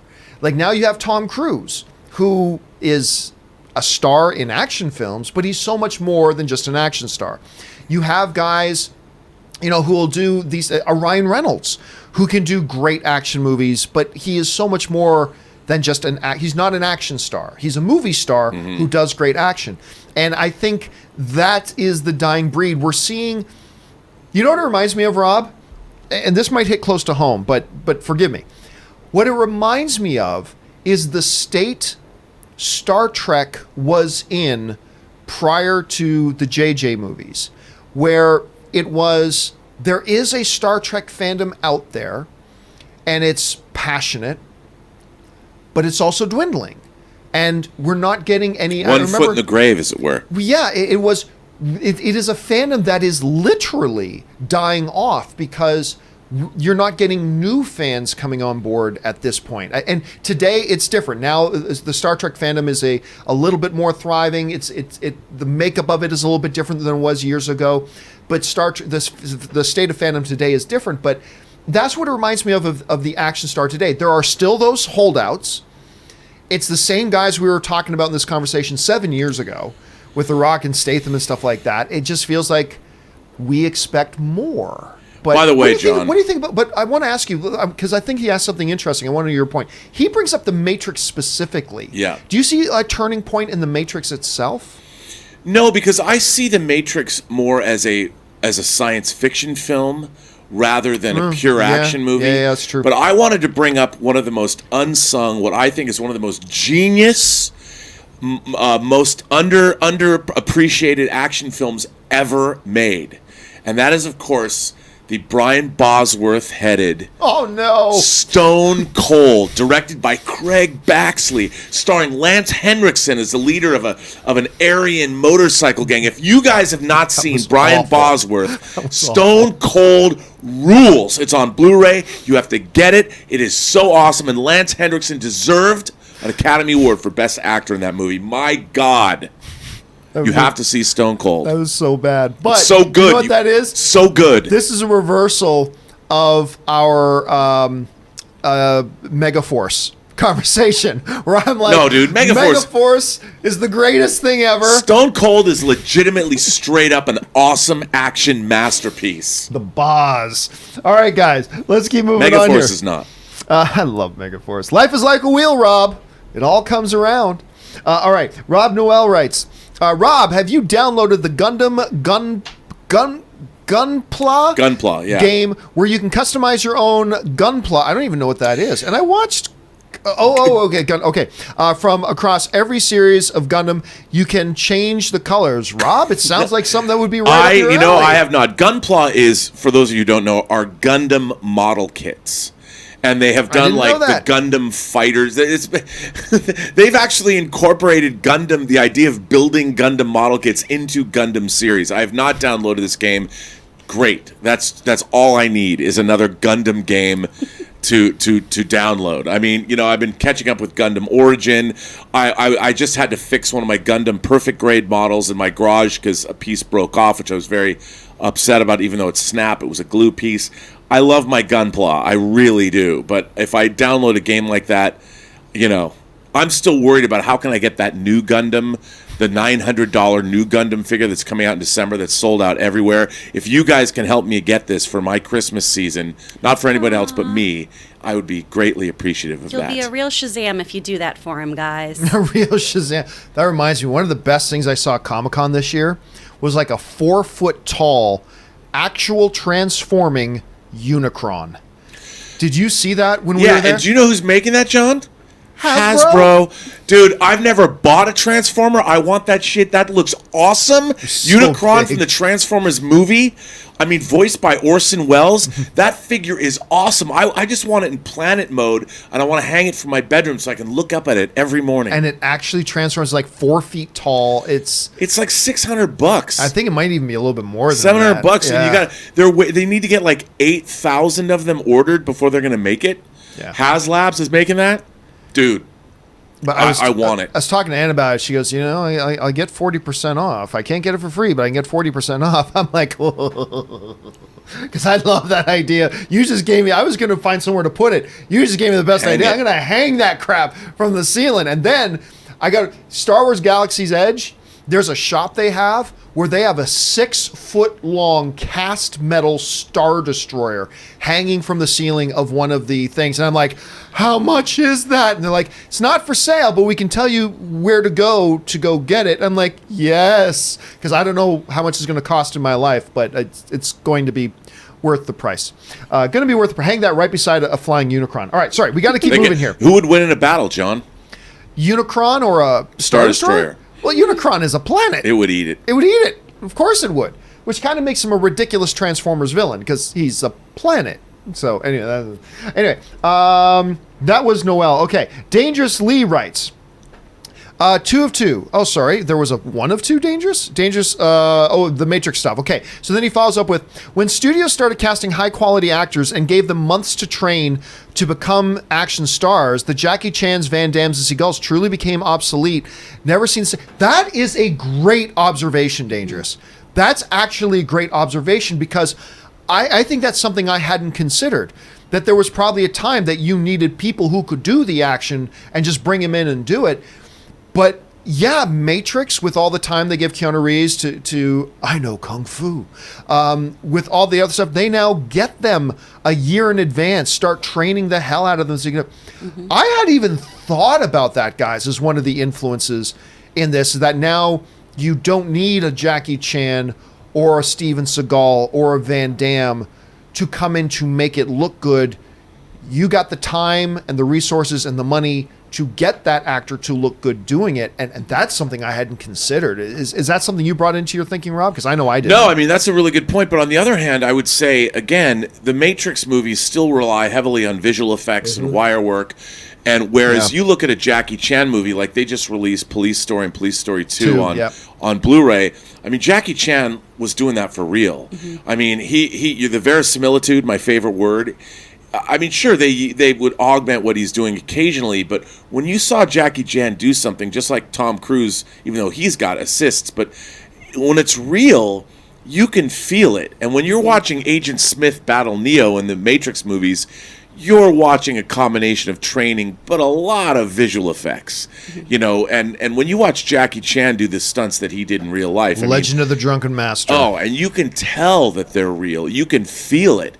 And so but I agree with you. I think that's a really good point that we had these action stars. Again, part of my point yesterday was trying to be that these movies were a lot more grounded in a reality.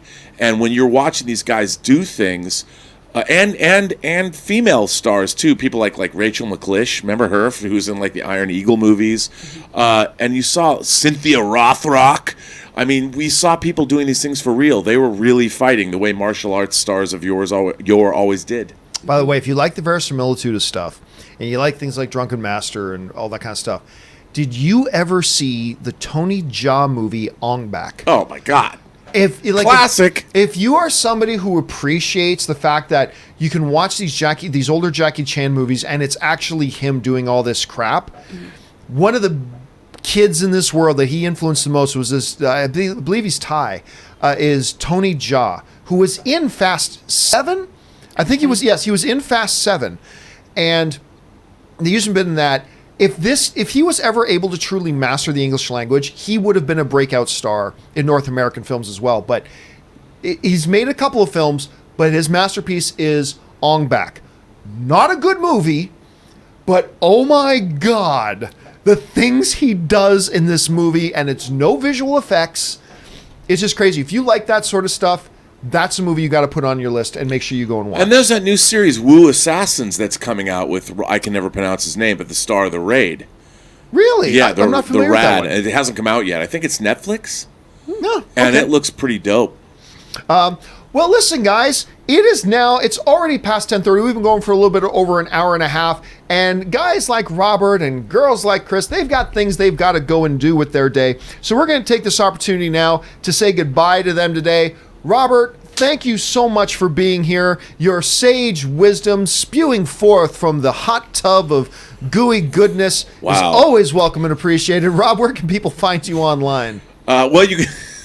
Sorry. There's an That image was you're not funny, gonna get out of your John. head. You can find me on Twitter at BurnettRM, find me on Instagram at RMBurnett, or find me on my own YouTube channel, The Burnett Work, or its adjacent website, theburnettwork.net, and you can interact with me there. And in her sidecar, filled with her own brand of gooey goodness, of course, is Chris Carr. Chris, where can people find you online? Guys, you can find me on Twitter and Instagram at actor Chris Carr. You can find me over on YouTube at Nerdwire. And if you have time today, send me some good vibes. My mom's going into surgery today, and I'd love That's to right. get some like puppy pictures and just positive messages from y'all. So Yeah, thanks. and we were talking about that beforehand, so all good thoughts are always welcome, folks. All right, guys, well, with that down, we're now going to move on and keep taking more of your questions. We got about a half hour, maybe a little bit more, to keep going with the stuff that you guys have been sending in, so let's keep things rolling. All right, next up comes to us from S. Beam, who writes, do you think Black Widow have Hawkeye Disney Plus tie-in? I don't think so. I mean, it seems like a natural fit to have those two movies tie in together, or those two properties tie in together. It does seem like a natural fit, but honestly, understanding the timelines of both of them, I don't think they're going to do that, but it is a possibility. Phi Nguyen writes, Steve Buscemi, oh, I love Steve Buscemi. Boardwalk Empire, everybody. Steve Buscemi is such a great actor, one of the best, so I never understood why he got wrapped up in Adam Sandler movies. Wasted talent, in my opinion. By the way, speaking of him being in what people perceive to be bad movies, I thought Steve Buscemi was great in the the wonderful Burt Wonderstone or the marvelous Burt Wonderstone, the Steve Carell comedy, whatever. The fantastic Burt Wonderstone, whatever. The Burt Wonderstone movie. Everybody hates that movie. I thought that movie was funny, and I thought Steve Buscemi was great in it. But you know what? Actors got to act and actors got to eat. And, you take roles that become available to you. And, maybe right now there's not a lot of movies or scripts being written where Steve Buscemi would make a great lead guy or whatever. And so he takes the other stuff. But that's one of the great things about Steve Buscemi, Phi, is that he can do heavy drama. He can do wacky comedy. He can do just about anything. So there's always going to be work for Steve Buscemi, because when you got a guy that talented, he can just pop up in anything. James Welsh writes, thoughts on Disney doing a Home Alone reboot? Well, fact checker Jonathan brought that up in the movie news feed today. I don't know that I'm excited about it, to be honest with you. I'm pretty lukewarm on the whole thing. They're also mentioning doing Night at the Museum and properties like that. I'm going to check myself into a we'll wait and see sort of mode right now. I don't want to be overly negative about it. Let's just say I'm going to wait and see right now to see what that's going to kind of shape up to be like. But I will confess off the top, I'm not excited about it. S. Beam writes, I feel it won't be the end of good Deadpool. They did cut off a head in Endgame. No F-bombs and no gushing blood. The foot of Feige won't let us down. Hey, look, and that's the thing that I think maybe I glossed over and maybe I shouldn't have. At the end of the day, it's still Kevin Feige. And Feige, as they say in Jurassic Park, life finds a way. Feige finds a way. Feige always just seems to find a way to make this stuff work. And if anybody is going to make this work, a PG-13 Deadpool, it's Kevin Feige. So we keep that in mind. And remember, I'm one of the guys that before the first Deadpool came out and before they announced it was going to be rated R, I'm one of the guys who kept saying, look, Deadpool can work PG-13. It can. It's more ideal to do it rated R. I would prefer it rated R, but it can work as PG-13. But it's different now because now we've had two Deadpool movies. that have been rated R. And now we have certain expectations of it. So it's going to be a tough road. It's going to be a challenge, but let's see what Kevin Feige has in mind. All right. Andres Martinez writes, what master do you serve? Of course, one of the great Doctor Strange lines from Infinity War. It's like, what did he say? What was Tony's response to that? What master do I serve? No, it was not Tony's response. It was Star-Lord's response. Oh, I can't remember what his response was. I just remember that was funny, too. War Machine Rocks writes, Date, Marry, Kill, Hugh Jackman, Joseph Gordon-Levitt, and Idris Elba. Oh, I love all three of those guys. Well, look, the marry one, is Hugh Jackman. I mean, that's the ultimate kind of human being thing right there. Ooh. I guess the date would be Idris Elba and kill Joseph Gordon-Levitt, but I don't like that because I love Joseph Gordon-Levitt too. That's a tough one, dude. That's a tough one. Brian Esparza writes, scary stories to tell in the dark, holding off reviews. I will confess, I have been paying no attention to scary stories in the dark. For no reason. I don't have any particular reason. I don't have any problem with the property. I just, for whatever reason that I can't define, I've been kind of completely ignoring it. I've just been ignoring it, and I don't know why. It's, for whatever reason, it hasn't generated any interest in me, and so I haven't been keeping up about what it is or isn't doing with its reviews, unfortunately, but I don't know. Are many of you guys planning on going to see it? Jump down to the comments section. Let me know what your thoughts on that are. Suthius writes, hey guys, bring on the filthy, frothy mix of awesome soup goop, orgy, and maybe bring along the hot cousin. This is a nice little mixture of all the different little things that seem to come out of our mouths on this show, Suthius. And then Suthius also writes, have y'all watched the YouTube show Hot Ones? Actors and other celebrities are interviewed 20 to 30 minutes long while eating wings, going up in the Scoville scale. Yeah, I have actually. The host of that show, I believe, is still dating. Is now dating Natasha Martinez, who you guys remember. I gave her first job in the YouTube space, and when I hired her on, I believe we were still at AMC at the time. And we brought in Natasha Martinez, and she's dating that guy now. So that's over. That's produced by Complex, which of course is my former employer. I used to work with them. It's a good show. I will confess, I don't like a lot of what Complex does. I will confess, but Hot Ones is a pretty good show, and that dude's a good host. And we actually just watched.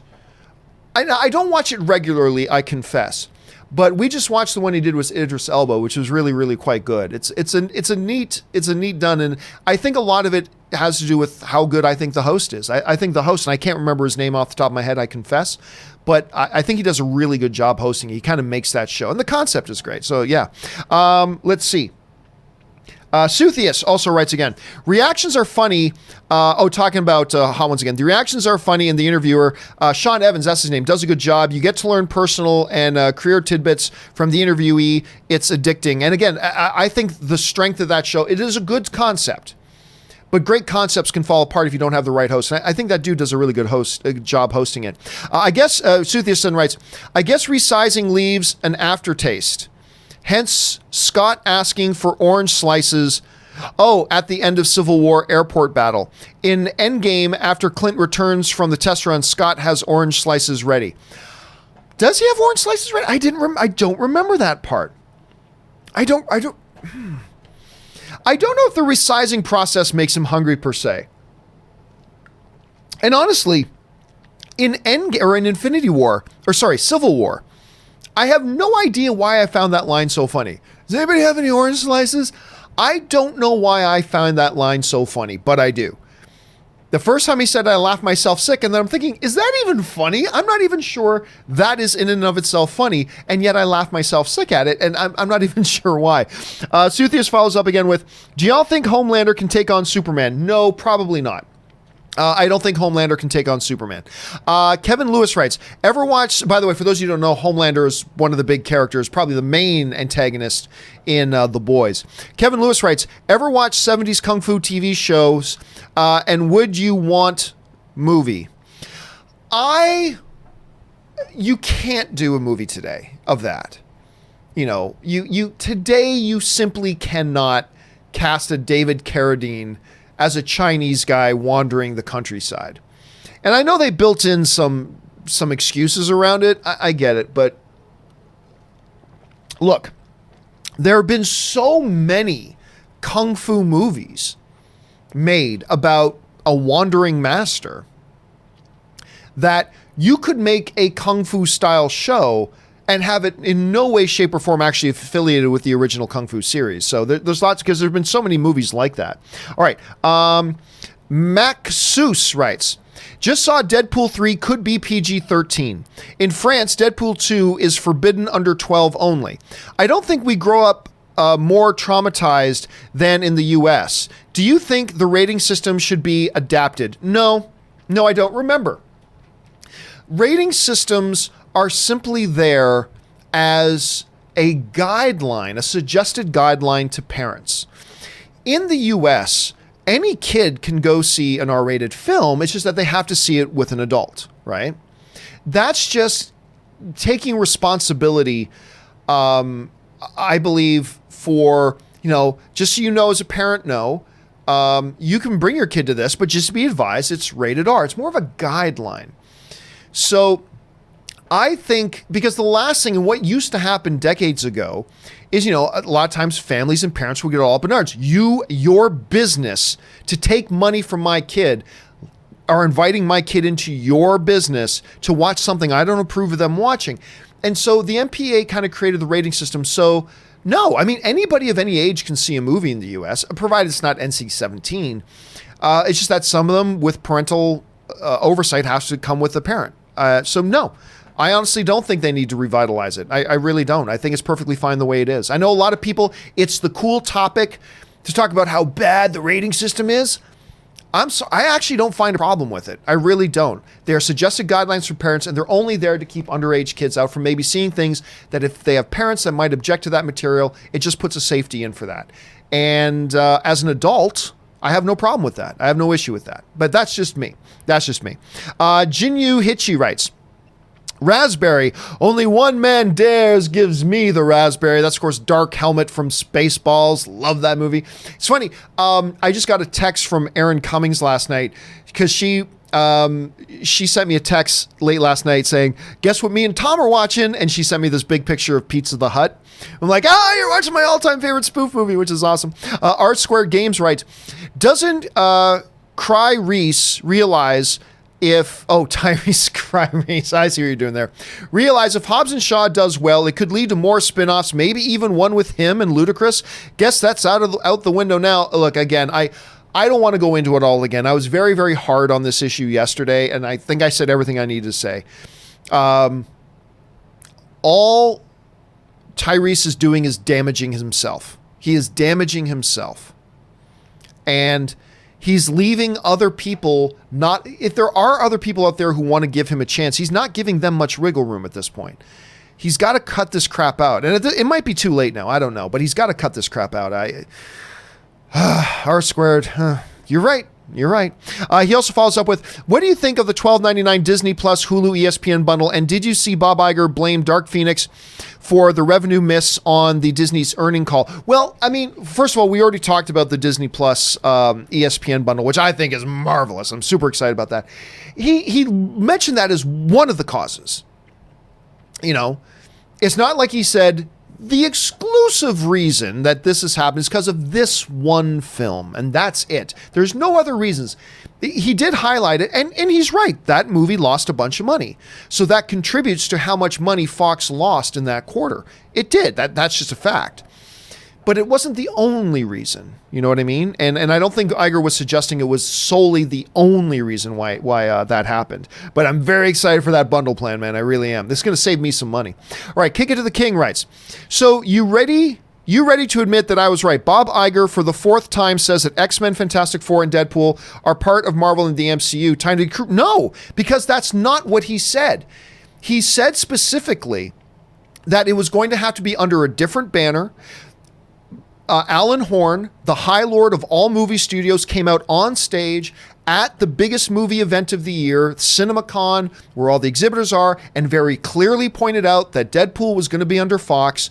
They've changed their direction. This is a reversal. That's why the story said specifically in Variety, the story specifically says that now Disney is also axing majority of existing Fox films, and he's informed them that now Fox's superhero titles would now move under the stewardship of Kevin Feige, blah, blah, blah. So no, the situation has changed, and Disney has pulled a reverse, but this is them reversing direction.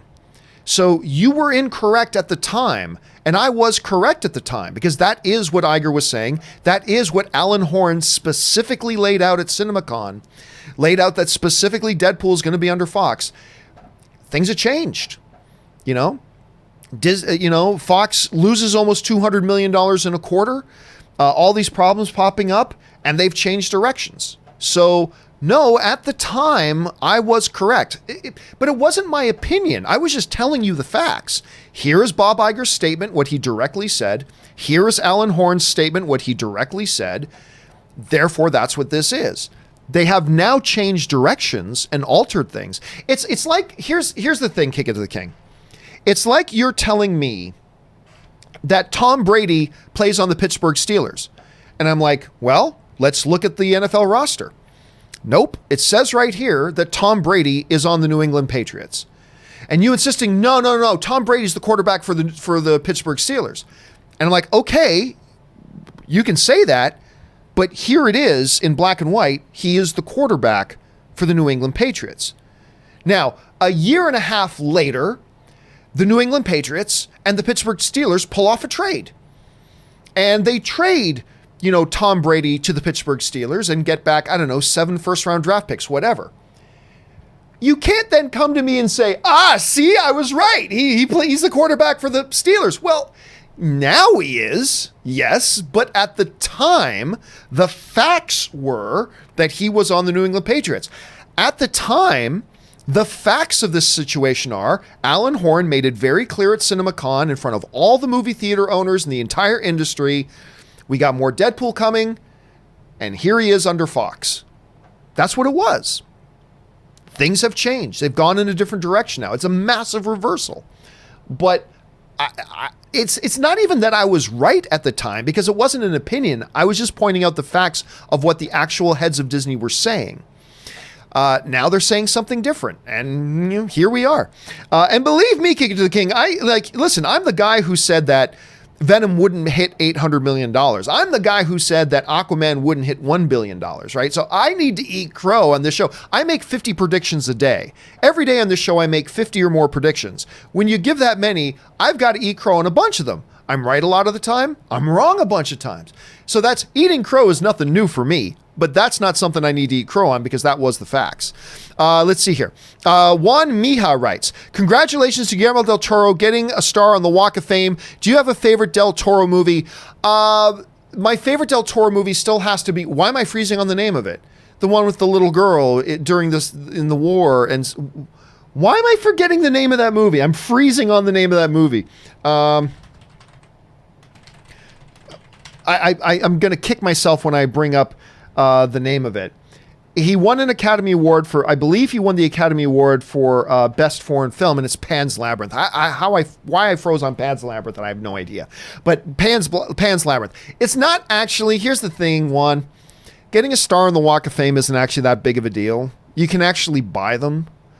But that doesn't take away from the fact that Guillermo del Toro definitely deserves the honor.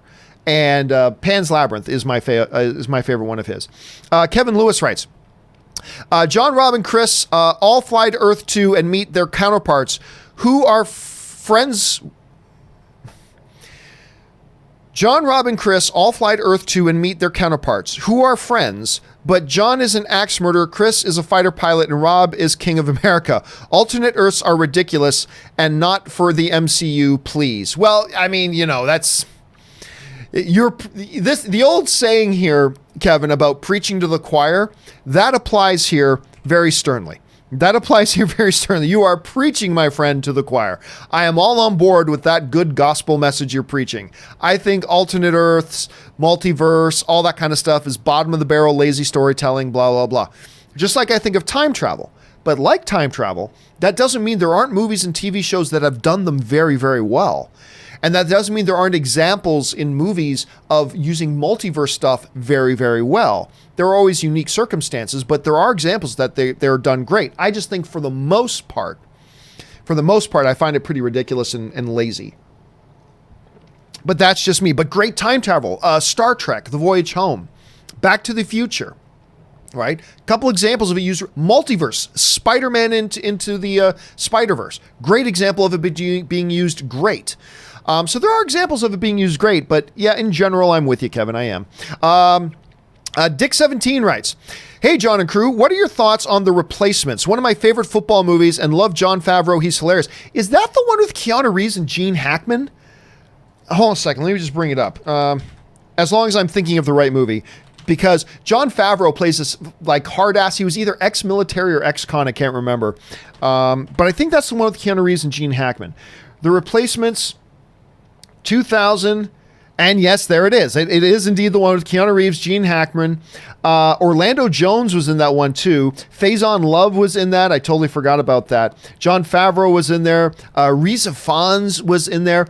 And by the way, Brooke Langton, who was like the main love interest in that movie. Whatever happened to her? She's in one episode of The Passage. And I watched The Passage. So I got to see if I can remember her. Oh, she was a series regular on The Last Ship. Okay, that's interesting to know. Yeah, you didn't see much of her after that. I liked The Replacements. I thought it was funny. I thought it was actually a pretty funny movie. I can't believe that movie's almost 20 years old now. That's kind of crazy. Anyway, John Walkden writes, "With Whedon burning out on Ultron and then the Russo success, should future Avengers films have two directors like Gunn/Whedon or a Favreau/Waititi example?" No, I don't think so. Look, a couple of friends of mine, Mark Neveldine and Brian Taylor, they are the guys who, wrote and directed the Jason Statham Crank films.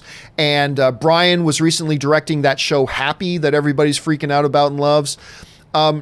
They were a tandem on a number of films together. And I remember talking to them once about how, does directing in a pair, does that help? And they said, well, actually, it doesn't help or hurt. What it just does is we have a certain chemistry together that it works, but it adds stress as well. Because now as a director, you can't just make a call. You've got to make a call, but you've got to get agreement with your partner on it. And that can add extra stress and extra headache and all that kind of stuff. It has its benefits that you can divvy up some of the work, but as the directors as well, you got to come to agreement on a lot of things. So they said it's just a matter of, if you're in a good partnership, it's just like you're a single-minded director. It has its advantages and has its disadvantages. So I don't really think that's the answer, because you just throw two directors together, that could cause absolute destructive chaos. I think there's a reason why a lot of the duo director things out there are brothers. Dudes who grew up together, who are family, who know each other inside out. The notion of just, hey, let's just throw Jon Favreau and Taika Waititi together and say you're co-directors of a movie now, that is a recipe for nuclear destruction. Because you're now throwing two guys in there who are just accustomed to, I'm the director, I make the call, but now I've got this other person that may have different ideas and I need to come to agreement. I think it is a recipe for disaster. It is very rare that you come across guys like Neveldine and Taylor, and that's why most of the time when it's directing duos, not all the time, we've seen other examples like the guys who directed Game Night, but a lot of the times it's brother pairings.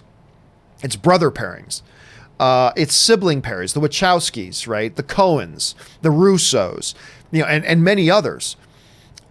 But just throwing random directors together and just, hey, you guys now co-direct a movie. I think that is a recipe for nuclear level disaster. I really do. Anyway, Ryan Lohner writes, Dark Helmet is even funnier now that we know he sounds exactly like David Prowse on set as Vader. I know it is kind of funny when you go back and listen to footage on the set of Star Wars. and hearing David Prowse, who is the man inside the Vader suit. James Earl Jones did the voice, but the man inside the Vader suit as they were making the movie was David Prowse. And hearing him doing the lines, which sounds so ridiculous now. You're right. I never thought about that, Ryan. It does kind of connect in, and it does give a little bit more humor to the voice of Dark Helmet. All right. Willow Yang writes, Cineplex seems to be the only major theater chain in Canada right now. They can do whatever they want, and there's no competition. Now, I've been hearing, Willow, that there is another chain that's starting to grow in Canada. What is the, I can't remember the name of the chain. Started with an L, I think. Landmark? I think Landmark has been reaching into Canada. And they need it. Because Cineplex to me, remember, I'm a Canadian kid. Cineplex to me, and by the way, I'm still waiting on from anybody from Cineplex to write to me and address some of the issues I've had. Anybody from Cineplex. You know, there's enough people that watch this channel that somebody connected to Cineplex in Canada watches this. I'm not saying the CEO watches this, but somebody in Canada affiliated with Cineplex watches this show. And I've been asking for this. Somebody at Cineplex write to me and explain to me why you've become so evil. Because to me, Cineplex was the gold standard of movie exhibitors. The absolute gold standard of movie exhibitors. To the point that it was my dream while living in the States, because I always knew, even when I was working for AMC, I'm not going to live in the States for my entire life. At some point, I'm going to want to go home. I'm going to want to move back to Canada. You know, it's one of the big conversations Ann and I had when we were talking about getting married. It's like, just so you know, though, at some point, like when we have kids, I want to raise them back home. I want to raise them in Canada. And I'm eventually going to want to move back home. And she was all excited about that. So, but my dream for a long time was to go back to Canada and then build what I had built for AMC for Cineplex. You know, that was my dream. That was my dream. Now, I never did anything about it. I never had any talks with Cineplex. I never reached out to Cineplex, nothing like that. But I just always thought when the time comes for me to go to Canada, I would love to work for Cineplex because I love Cineplex.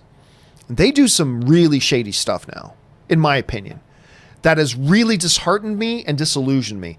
And one of the reasons they've been able to do that unchecked is because there's no real competitor in Canada. They basically have a monopoly in Canada. If you want to go see a movie in Canada, you basically got to go to a Cineplex. So, don't like the fact that we do nothing but 3D screenings except for one showing in the middle of a weekday afternoon. Boo-hoo, what are you going to do? Go watch it somewhere else? Because you really can't. The only answer to it, Willow, is that they need to get in another theater chain. There has to become another theater chain for there to be some sort of checks and balances because it's really unfortunate. And again, it breaks my heart. It breaks my heart because I was one of the biggest fans of Cineplex theaters ever. And I'm completely disillusioned with how they manage themselves now. But anyway, that's just me. And when I come back to Canada, I'm just going to, probably a lot of my life, unless Cineplex starts to address these issues, I'm going to spend most of my career just trying to tear that company down because I do not like the way they treat customers. I do not like the way they manage their business at all. They used to be great and they've become terrible. So I would really encourage them to start becoming more customer-centric a little bit. And stop just thinking of ways to gouge money out of people. And anyway, yeah, I could go. It's a soft spot for me. It's a soft spot for me, so it gets me riled up a little bit. Sorry about that. But anyway, thanks for sending that in, Willow, and I completely agree with your assessment. All right, Anthony R. writes, what's up with Ian Glenn's accent in Titans Season 2 trailer? He is Wayne, not Alfred. He's a great actor, but Bruce without American accent is unsettling. Is it really important? I don't think it's important.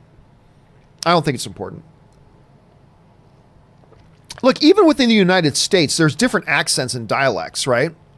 From Boston to New York to, Texas to whatever. I mean, who knows? Maybe he spent a lot of time abroad. Maybe they say this Batman spent a lot of time abroad when he was younger in London. Maybe his family for the first 5 or 6 years of his life had him in London, England. And he just established an accent, and now he speaks with that. At the end of the day, I just don't see that as an important thing. Personally, I got to say, Anthony, for some people, it might rub them the right or the wrong way. For me, it's a non-issue. I think he is a great representation of an older Batman. I don't even know that I'm going to watch Titans season 2 though, to be honest with you. The first season did nothing for me. Really, it wasn't terrible, but I tapped out on it, and I don't know that that trailer is enough to bring me back for season 2. Who knows? We'll have to wait and see.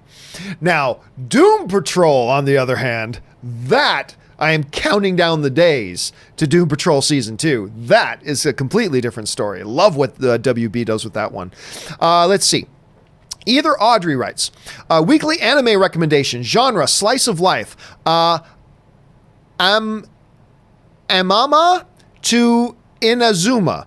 After the death of his wife, Kuhai has to care for his daughter alone and learns how to cook.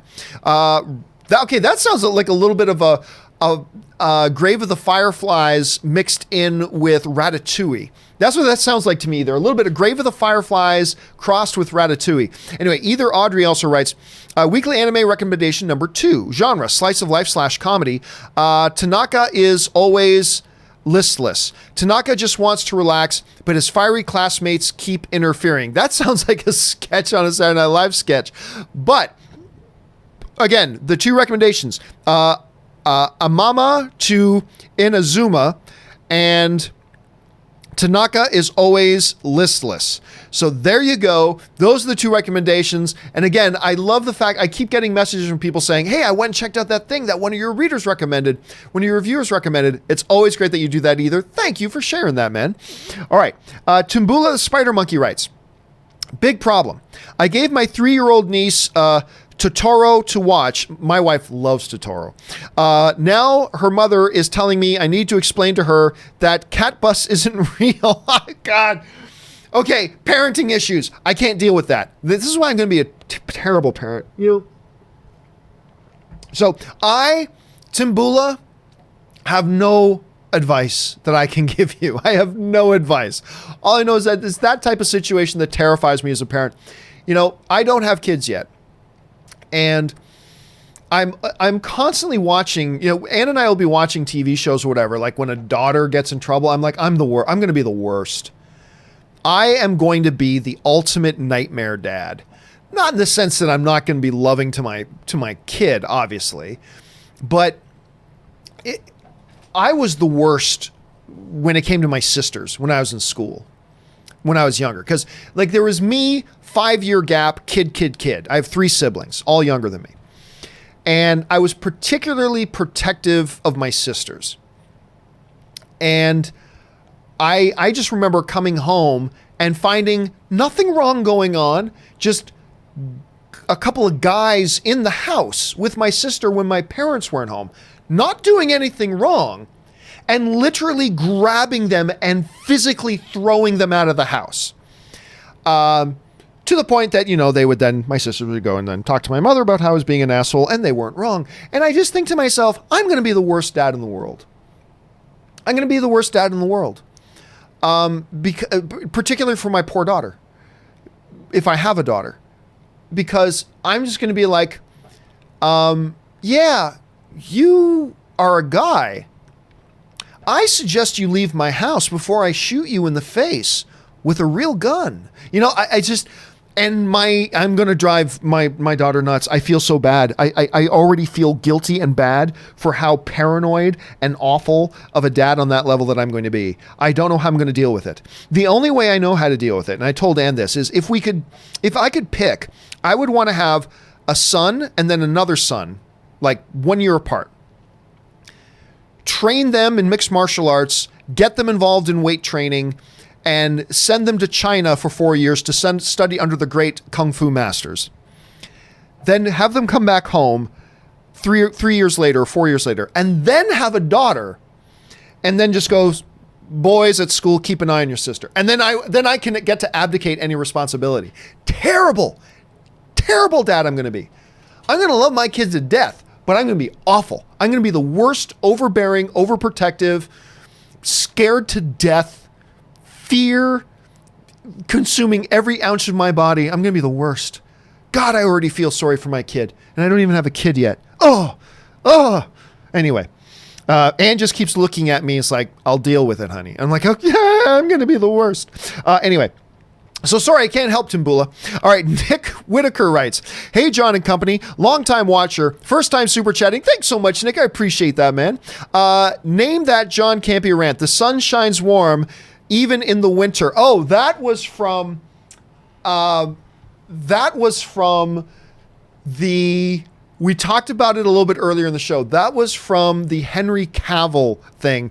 Okay, so the rant that Nick is talking about is back when the story came out that Henry Cavill wasn't going to be Superman anymore. And then we were always saying, is this BS? What is it? We're all waiting for Warner Brothers to put out a statement, right? Just waiting. Come on, Warner Brothers, clear this up. Is Henry Cavill not our Superman anymore? And their official was the most ridiculous official response ever. Because their response was, while we have no plans currently to do another Superman movie, we very much enjoy working with Henry Cavill and always have. Yeah, but that wasn't the question. The question is Henry Cavill still going to be Superman? While we have no plans for another Superman movie right now, we really love working with Henry Cavill and always have. And then what I said was, you might as well have just said, is Henry Cavill still Superman? The sun shines warm, even in the winter. That makes just as much sense. So that is what that rant was from. I remember that one. The sun shines warm. And I just made that up on the spot. I have no idea where I came up with that. Let's see. Abdul Abbas writes, "Will Once Upon a Time in Hollywood grow on you like Inglourious Bastards?" I don't know. See, Inglourious Bastards didn't grow on me. I hated it the first time I saw it. And then fast forward about a year later, I watched it again because a girl I was on a date with, and we decided to Netflix and chill, except we were doing it with DVDs.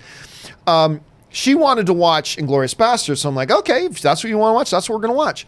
Even though I hate the movie. And I watched it a second time, and it was just all of a sudden, boom, like that. I loved the movie. And I'm like, why didn't I like this first? See, it didn't grow on me. I have gone to see Once Upon a Time in Hollywood twice already. And I don't hate Once Upon a Time in Hollywood. See, I hated Inglourious Bastards at first. I like Once Upon a Time in Hollywood. I just have some big issues with it. It's really self-indulgent.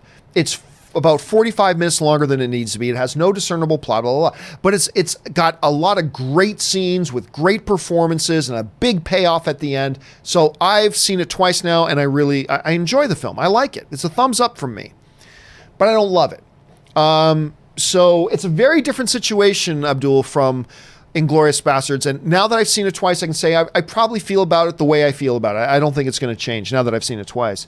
Lone Wolf X6 writes, John is Superman, Rob is Batman, Chris is Wonder Woman, ending the battle between John and Rob, telling them to settle down.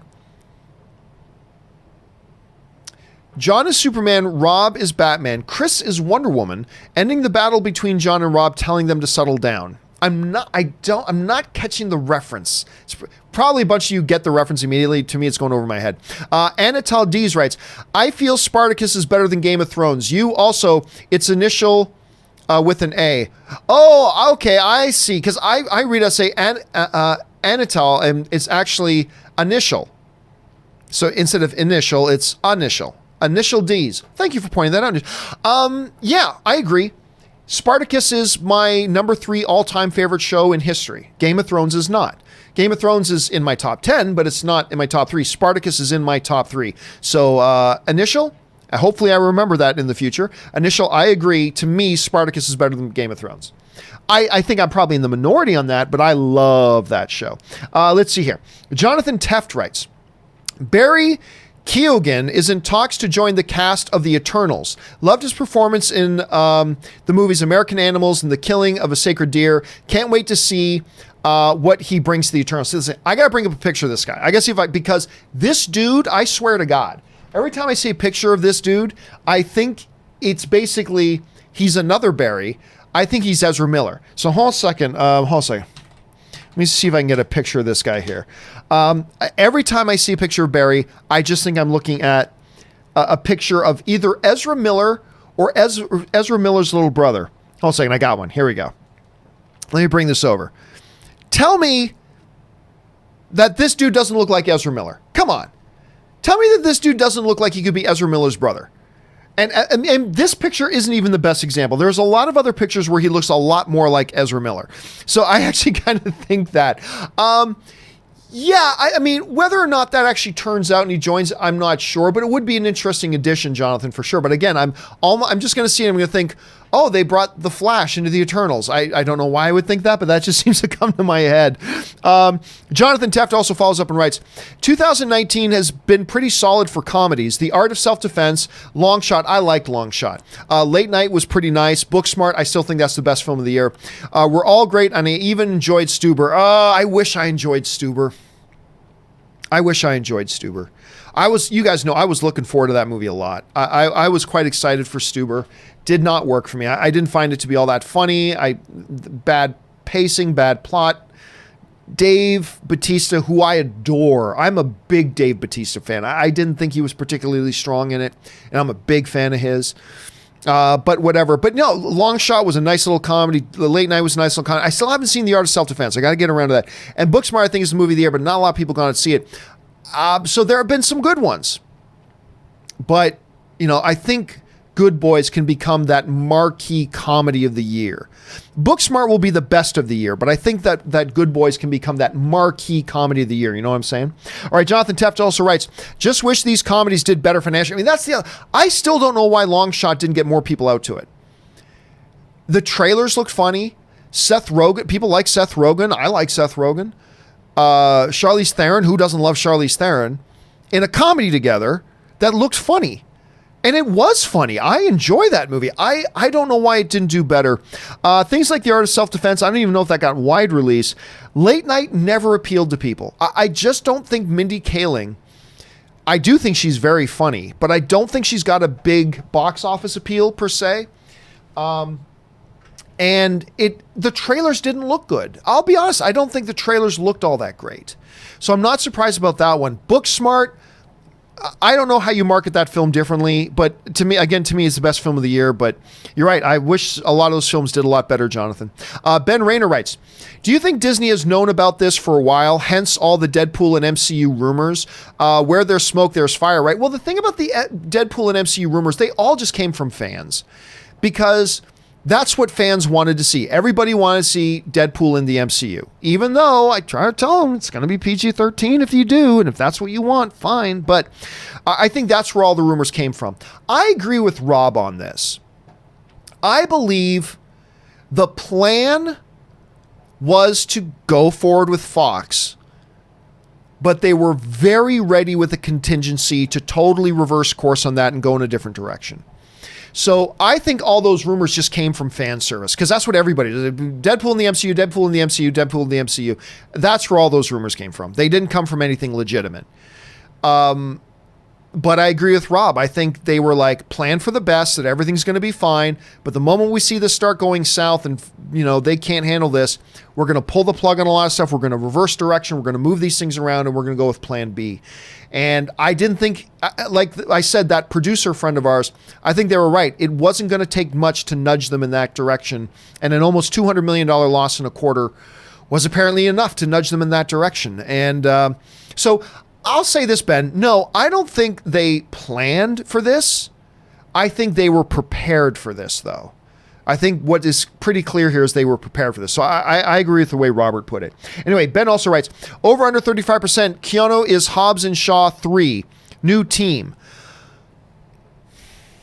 I'm going to go under. I think the window of opportunity to bring in Keanu Reeves was for the first one. Sounds like because remember, Leach is saying that if there was a possibility to have him in future movies, where if I had a role for him in future movies and the plans that we have, then we would have pulled the trigger, but we couldn't find that. We couldn't find a role to put in this that would facilitate him being in future movies. So while not impossible, I'm going to take under 35% on that, while not impossible.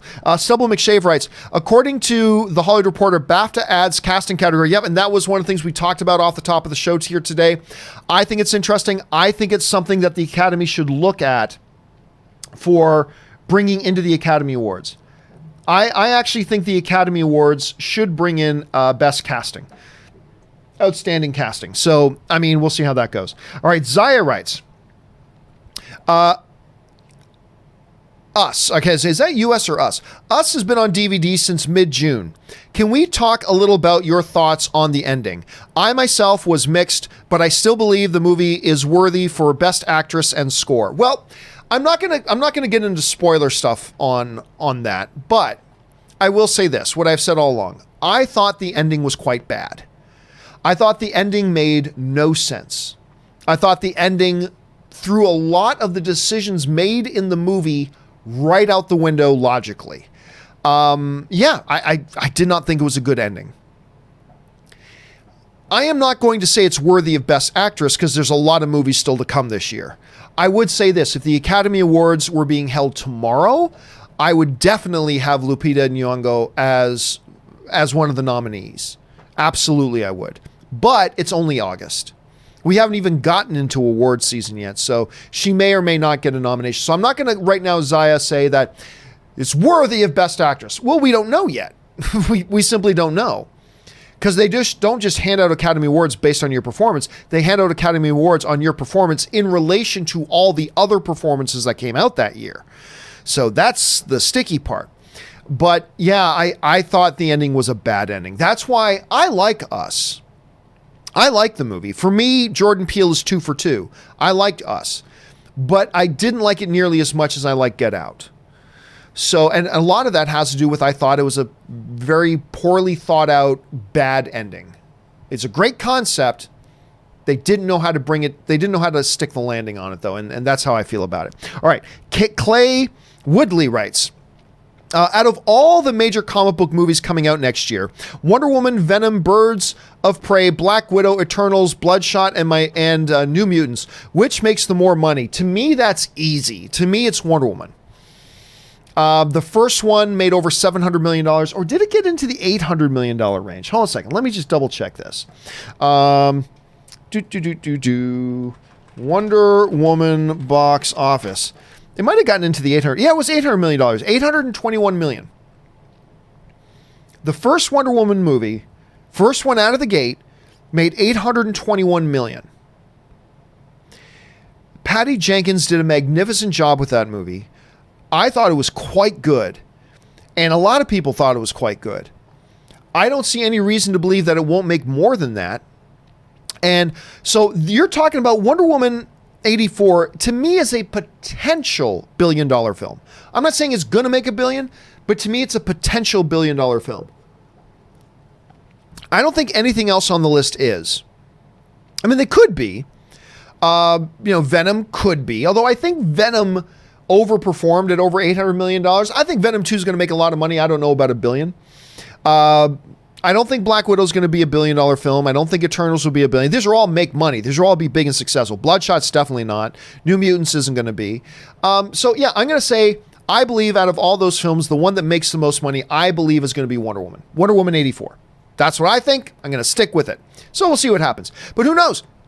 Maybe Eternals or Black Widow comes out and pulls a Captain Marvel. Another film that I didn't think would make $1 billion. Like, I knew it would be successful, but I didn't think it would make $1 billion. And it came out and blew past the $1 billion mark. So maybe those ones will too, but for now, I'm going to say Wonder Woman is the one I'm going to say and stick with. All right, Zaya writes, will Lion King get an animated feature nomination? It should. It should. It is an animated film, and I believe it's great. But, half the critics didn't like it. Nearly half the critics didn't like it. And so if nearly half the Academy doesn't like it, then it's not going to get a nomination. But if it is going to get a nomination, it will be under animated because it is a fully animated film. It's an animated film, so it should, and I believe the movie's great, but maybe not enough Academy members agree with me, so we'll have to wait and see. Nat Park writes, 1 of 2. Hi, all. Second super chat ever. Well, thank you so much, Nat. People are cord cutting cable TV, but people still need internet service. I know lots with cable internet. Does it still count? No. It's a totally different thing. Anyway, keep reading. I'll keep reading here. Also, due to data limit, cell usage for streaming tends to be limited. So most have home Wi-Fi from ISP via cable, DSL, or fiber. Thanks. Keep up the filthy. I guess that's what cuff is. Keep up the filthy. Well, thank you so much, Nat. And no, it's a totally different thing. we have always had home internet service providers. Whether your internet service provider is exclusively an internet service provider, or whether they're a company that does cable and internet service, it's still, being a cord cutter is about not having the traditional cable television package, and instead getting it from the internet. The fact that you get your internet from a company that is also a cable provider doesn't change that. So no, even if you have cable internet, which I have cable internet. I don't have cable, but I have cable internet.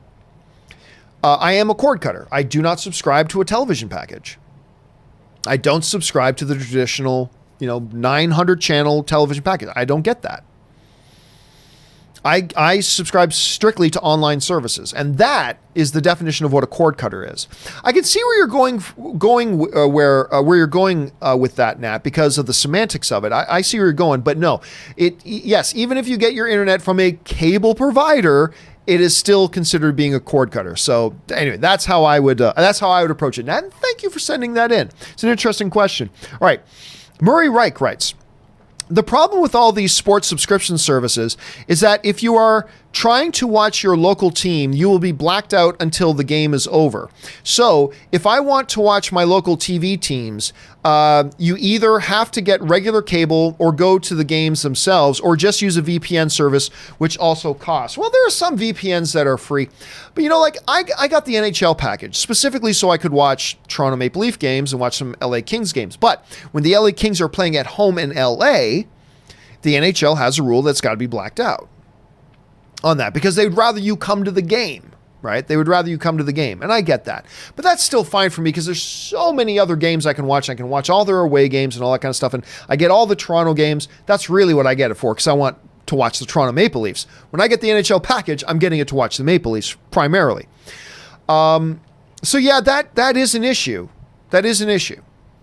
But here's the thing. I remember back in the day, living in Hamilton, I couldn't watch Hamilton Tiger Cat home football games because they were blacked out on local television. There are NFL teams that home games are blocked out locally.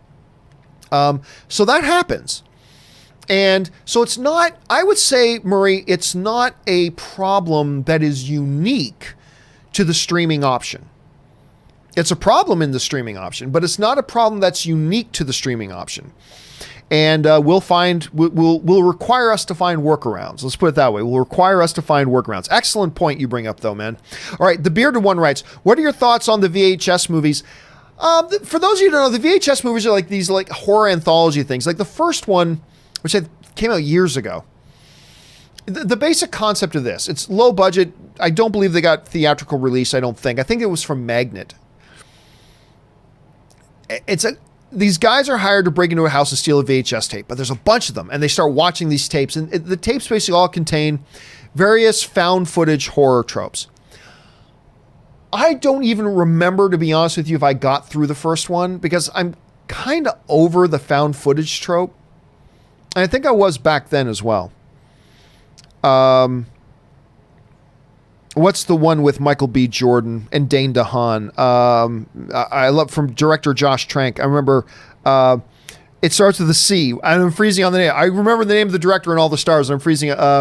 Chronicle. That's it. So Chronicle was even a film that I went into way back then that I really wasn't all that interested. And because it was a found footage thing, yet I went in and was still pretty interested in it. So I thought it was a clever concept, Bearded One, but I honestly don't think of the VHS movies all that much. Calvin Blackdeer writes, you see, in this world, there's two kinds of people, my friend, those with loaded guns and those who dig. You dig. Oh, that's Clint Eastwood. If I'm not mistaken, that's Good, the Bad, and the Ugly. Or is it A Fistful of Dollars? No, I'm going to stick with Good, Bad, and the Ugly. Yeah, because loaded guns and those who dig. You dig. Not as in slang, you dig. No, it's like you dig. Clint Eastwood from one of his most iconic roles in the Westerns. There you go. All right. Wolverine G, let's just say that. Wolverine, Venom, and now maybe Deadpool. Not sure every movie has to be rated R, but these characters are good for it. Also, the Deadpool movies and Logan prove that audiences can handle mature movies. Well, I mean, of course, audiences can handle mature movies. There are many mature movies that aren't comic book movies. Audiences can handle mature movies. The question is, does Disney want to get into the business of making R-rated films when they are a family-friendly company and they have a very family-friendly Marvel brand? Does Bob Iger want to greenlight, or Alan Horn want to greenlight, taking a family-friendly brand and peppering in R-rated material amongst it, risking alienating some of their base? And that's the question. That's why I've always been an advocate of, when you bring these properties over, put them in Fox. Make them rated R, but keep them out of the MCU. Put them in Fox, because Bob Iger is not going to have, I don't believe, if you bring in Deadpool and you bring in Blade, they're going to just be prepared, everybody. They're going to be PG-13. Because I do not believe Bob Iger is going to approve taking his family-friendly brand and start peppering in R-rated material amongst it. It's going to alienate a bunch of his base. And I just don't know that they're going to do that. And that's why I wish they were going to do that. So everybody who wanted Deadpool in the MCU, okay, be careful what you wish for, because now it ain't going to be rated R. And hopefully I'm wrong about that. Fingers crossed. But I mean, now even with the Deadpool 2 director kind of softening us up, telling us, guys, Deadpool doesn't have to be rated R. You wanted him in the MCU. Looks like you're going to get your wish. Be careful what you wish for, because I would rather have Deadpool under the Fox banner outside of the MCU R-rated the way they've been doing it, rather than bring him into the MCU and making him PG-13. Now, maybe a bunch of you guys feel differently, and I respect that. Like, maybe a bunch of you guys feel like, hey, if I have the choice of keeping him separate from the MCU and R-rated, or in the MCU and PG-13, I choose in the MCU PG-13. And if that's the case, then you're going to be really happy today. I don't agree. But again, it is Kevin Feige, and Kevin Feige finds a way. Kevin Feige finds a way.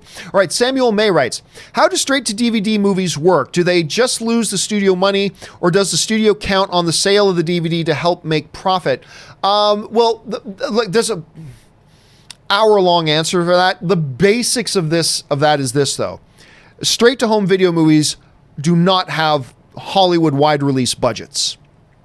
They're made for a much smaller amount of money, a much smaller budget, and therefore don't need to make much in the home video market to hopefully break even, and then if you're really lucky, turn some profit from it. Because the budgets for those movies are infinitesimally smaller than like budgeted movies that are meant for big theatrical release. Totally different budgets means the amount of money you need to take in is much, much smaller, and that's why home video can be lucrative if done right. Evelyn writes, I am so confused about what's happening with Disney/Fox Heroes, but screw it. I'll still go watch the movies. Yeah, it is a little confusing right now, right? I mean, now that it's under Feige, will he keep it under Fox? Seems to me like he'll bring it under MCU. And if he brings it under MCU, will Iger allow him to make it rated R? I don't think so, but maybe. I mean, there's still so many questions, Evelyn, you're right. There's still so many questions flying around over this, but we're still going to go watch movies, and let's wait and see how this all shakes out. All right, Eddie Barber writes, RIP to cable TV cause of death, Disney Plus bundle. Well, I wouldn't say that. Let's put it this way. If I was still a cable subscriber and I had Disney Plus coming out, that wouldn't make me give up my cable. No way. However, in a world where we also have Amazon Prime, and we also have Netflix, and we also have all these other streaming services on top of that, Disney Plus and Hulu, and we've got this HBO Max, and we've got this upcoming NBC Universal streaming service, and well, then that adds up to making something. But on its own, it probably wouldn't make me cancel my cable, to be honest with you, Eddie. All right, Hollid Love writes, hey, can a Force Ghost fight another Force Ghost? It depends on who's writing it. Right now, I'm guessing no. And right now, there's no such thing as Force or as Sith Force ghosts. So I don't know. But if Force ghosts can physically interact with their environment like Yoda did in The Last Jedi, it does open up some possibilities. It opens up some possibilities. There's still other problems to consider. So I don't think we're ever going to see Force Ghost versus Force Ghost because you can't kill a Force Ghost. They're already dead. So I don't really see that happening. But who knows? I'm sure JJ might explore that very question as we get into Star Wars Episode 9. All right, guys, just have a couple of minutes left here. We've already gone over 2.5 hours. Cameron Ross writes, I have a job interview on Friday. Wish me luck. Best of luck, Cameron. Good on you for getting a job interview. Go out there, crush it. And if it doesn't work out, then still look at this job interview as a good thing because it gives you some experience doing more job interviews. Believe me, job interview experience is valuable. So even if you don't get the gig, don't consider it a waste of time. Take the lessons you learned from doing that job interview and then carry those lessons over to the next job interview you get. Best of luck, Cameron. I hope it turns out well for you. All right. Fun Overlord X writes, I like that name. Hello, John. I had an endgame question. Why wasn't the bad terms from Civil War between Bucky and Tony ever addressed? Didn't Bucky gain respect for Tony? Well, because they never needed to address them. They never needed to address them. Bucky and Tony were never face to face. Outside of Civil War, in Infinity War, they were never in the same place at the same time. So that never needed to be addressed. Cap hid Bucky away in Wakanda, so that was never an issue. And then in Endgame, he just shows up coming through the portal, but I don't even know if Iron Man saw him because about 1,000 other people came through the portals, right? So it's not like Endgame came up and there was this big dinner scene where all the Avengers, including Bucky, were all sitting around having dinner and laughing. It's like, well, wait a minute. How can you do that without addressing the elephant in the room? Bucky killed Tony's parents. They've never resolved this together other than their almost fight to the death. That was never an issue because it never came up. So it never needed to be addressed. There was never a situation in the movie that required that to be addressed. So that's kind of the way I see it. Marie Seifring writes, congrats on 180,000 subscribers. Thank for those of you who I didn't even catch it myself. Somebody sent me a message on social media and brought to my attention that I guess the channel has crossed now the 180,000 subscriber mark. So thank you to all of you guys who are subscribers to the channel. And again, as I was pointing out a little bit earlier, guys, please, if you're watching this video, by all means, click the thumbs up button if you like these shows. And also make sure you subscribe to this YouTube channel. So that would be a great thing. So thank you, Marie. I appreciate that. And it's a nice little landmark. Hopefully in the next 4 or 5 months, we'll get to 200,000 subscribers.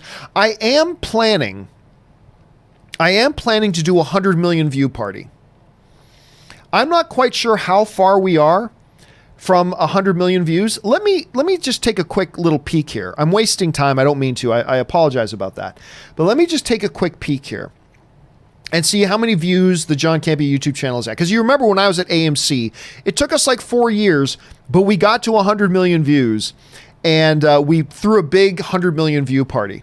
So I think I'm going to do the same thing for the John Campea channel. Let me just see how many views are we at right now? We might still be I'm sure we're still a ways off. So right now we're at 80 million views.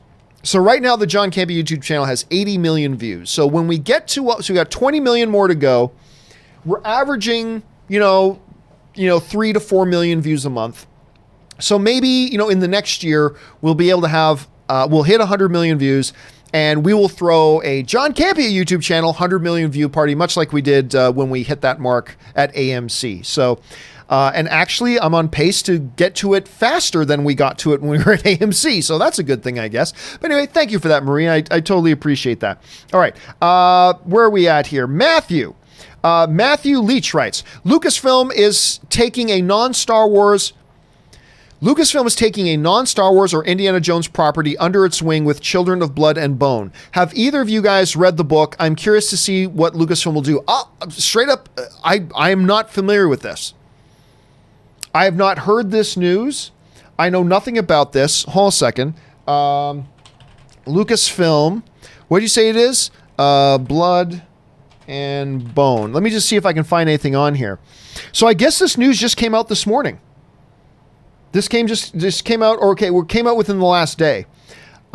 Disney picks the adaptation show Blood and Bone, handed off to Lucasfilm. Okay, so this is something I've not looked into. That's fascinating. Thank you, Matthew, for putting that on my radar. I'm not familiar with the book myself, to be honest with you, and I wasn't even aware of this story, but it came out on Deadline yesterday. How did I not hear about this? Anyway, I'm going to read into this, and it'll probably be a topic on tomorrow's show, so keep your eyes open for that. Thank you for bringing it up, Matthew. Appreciate that.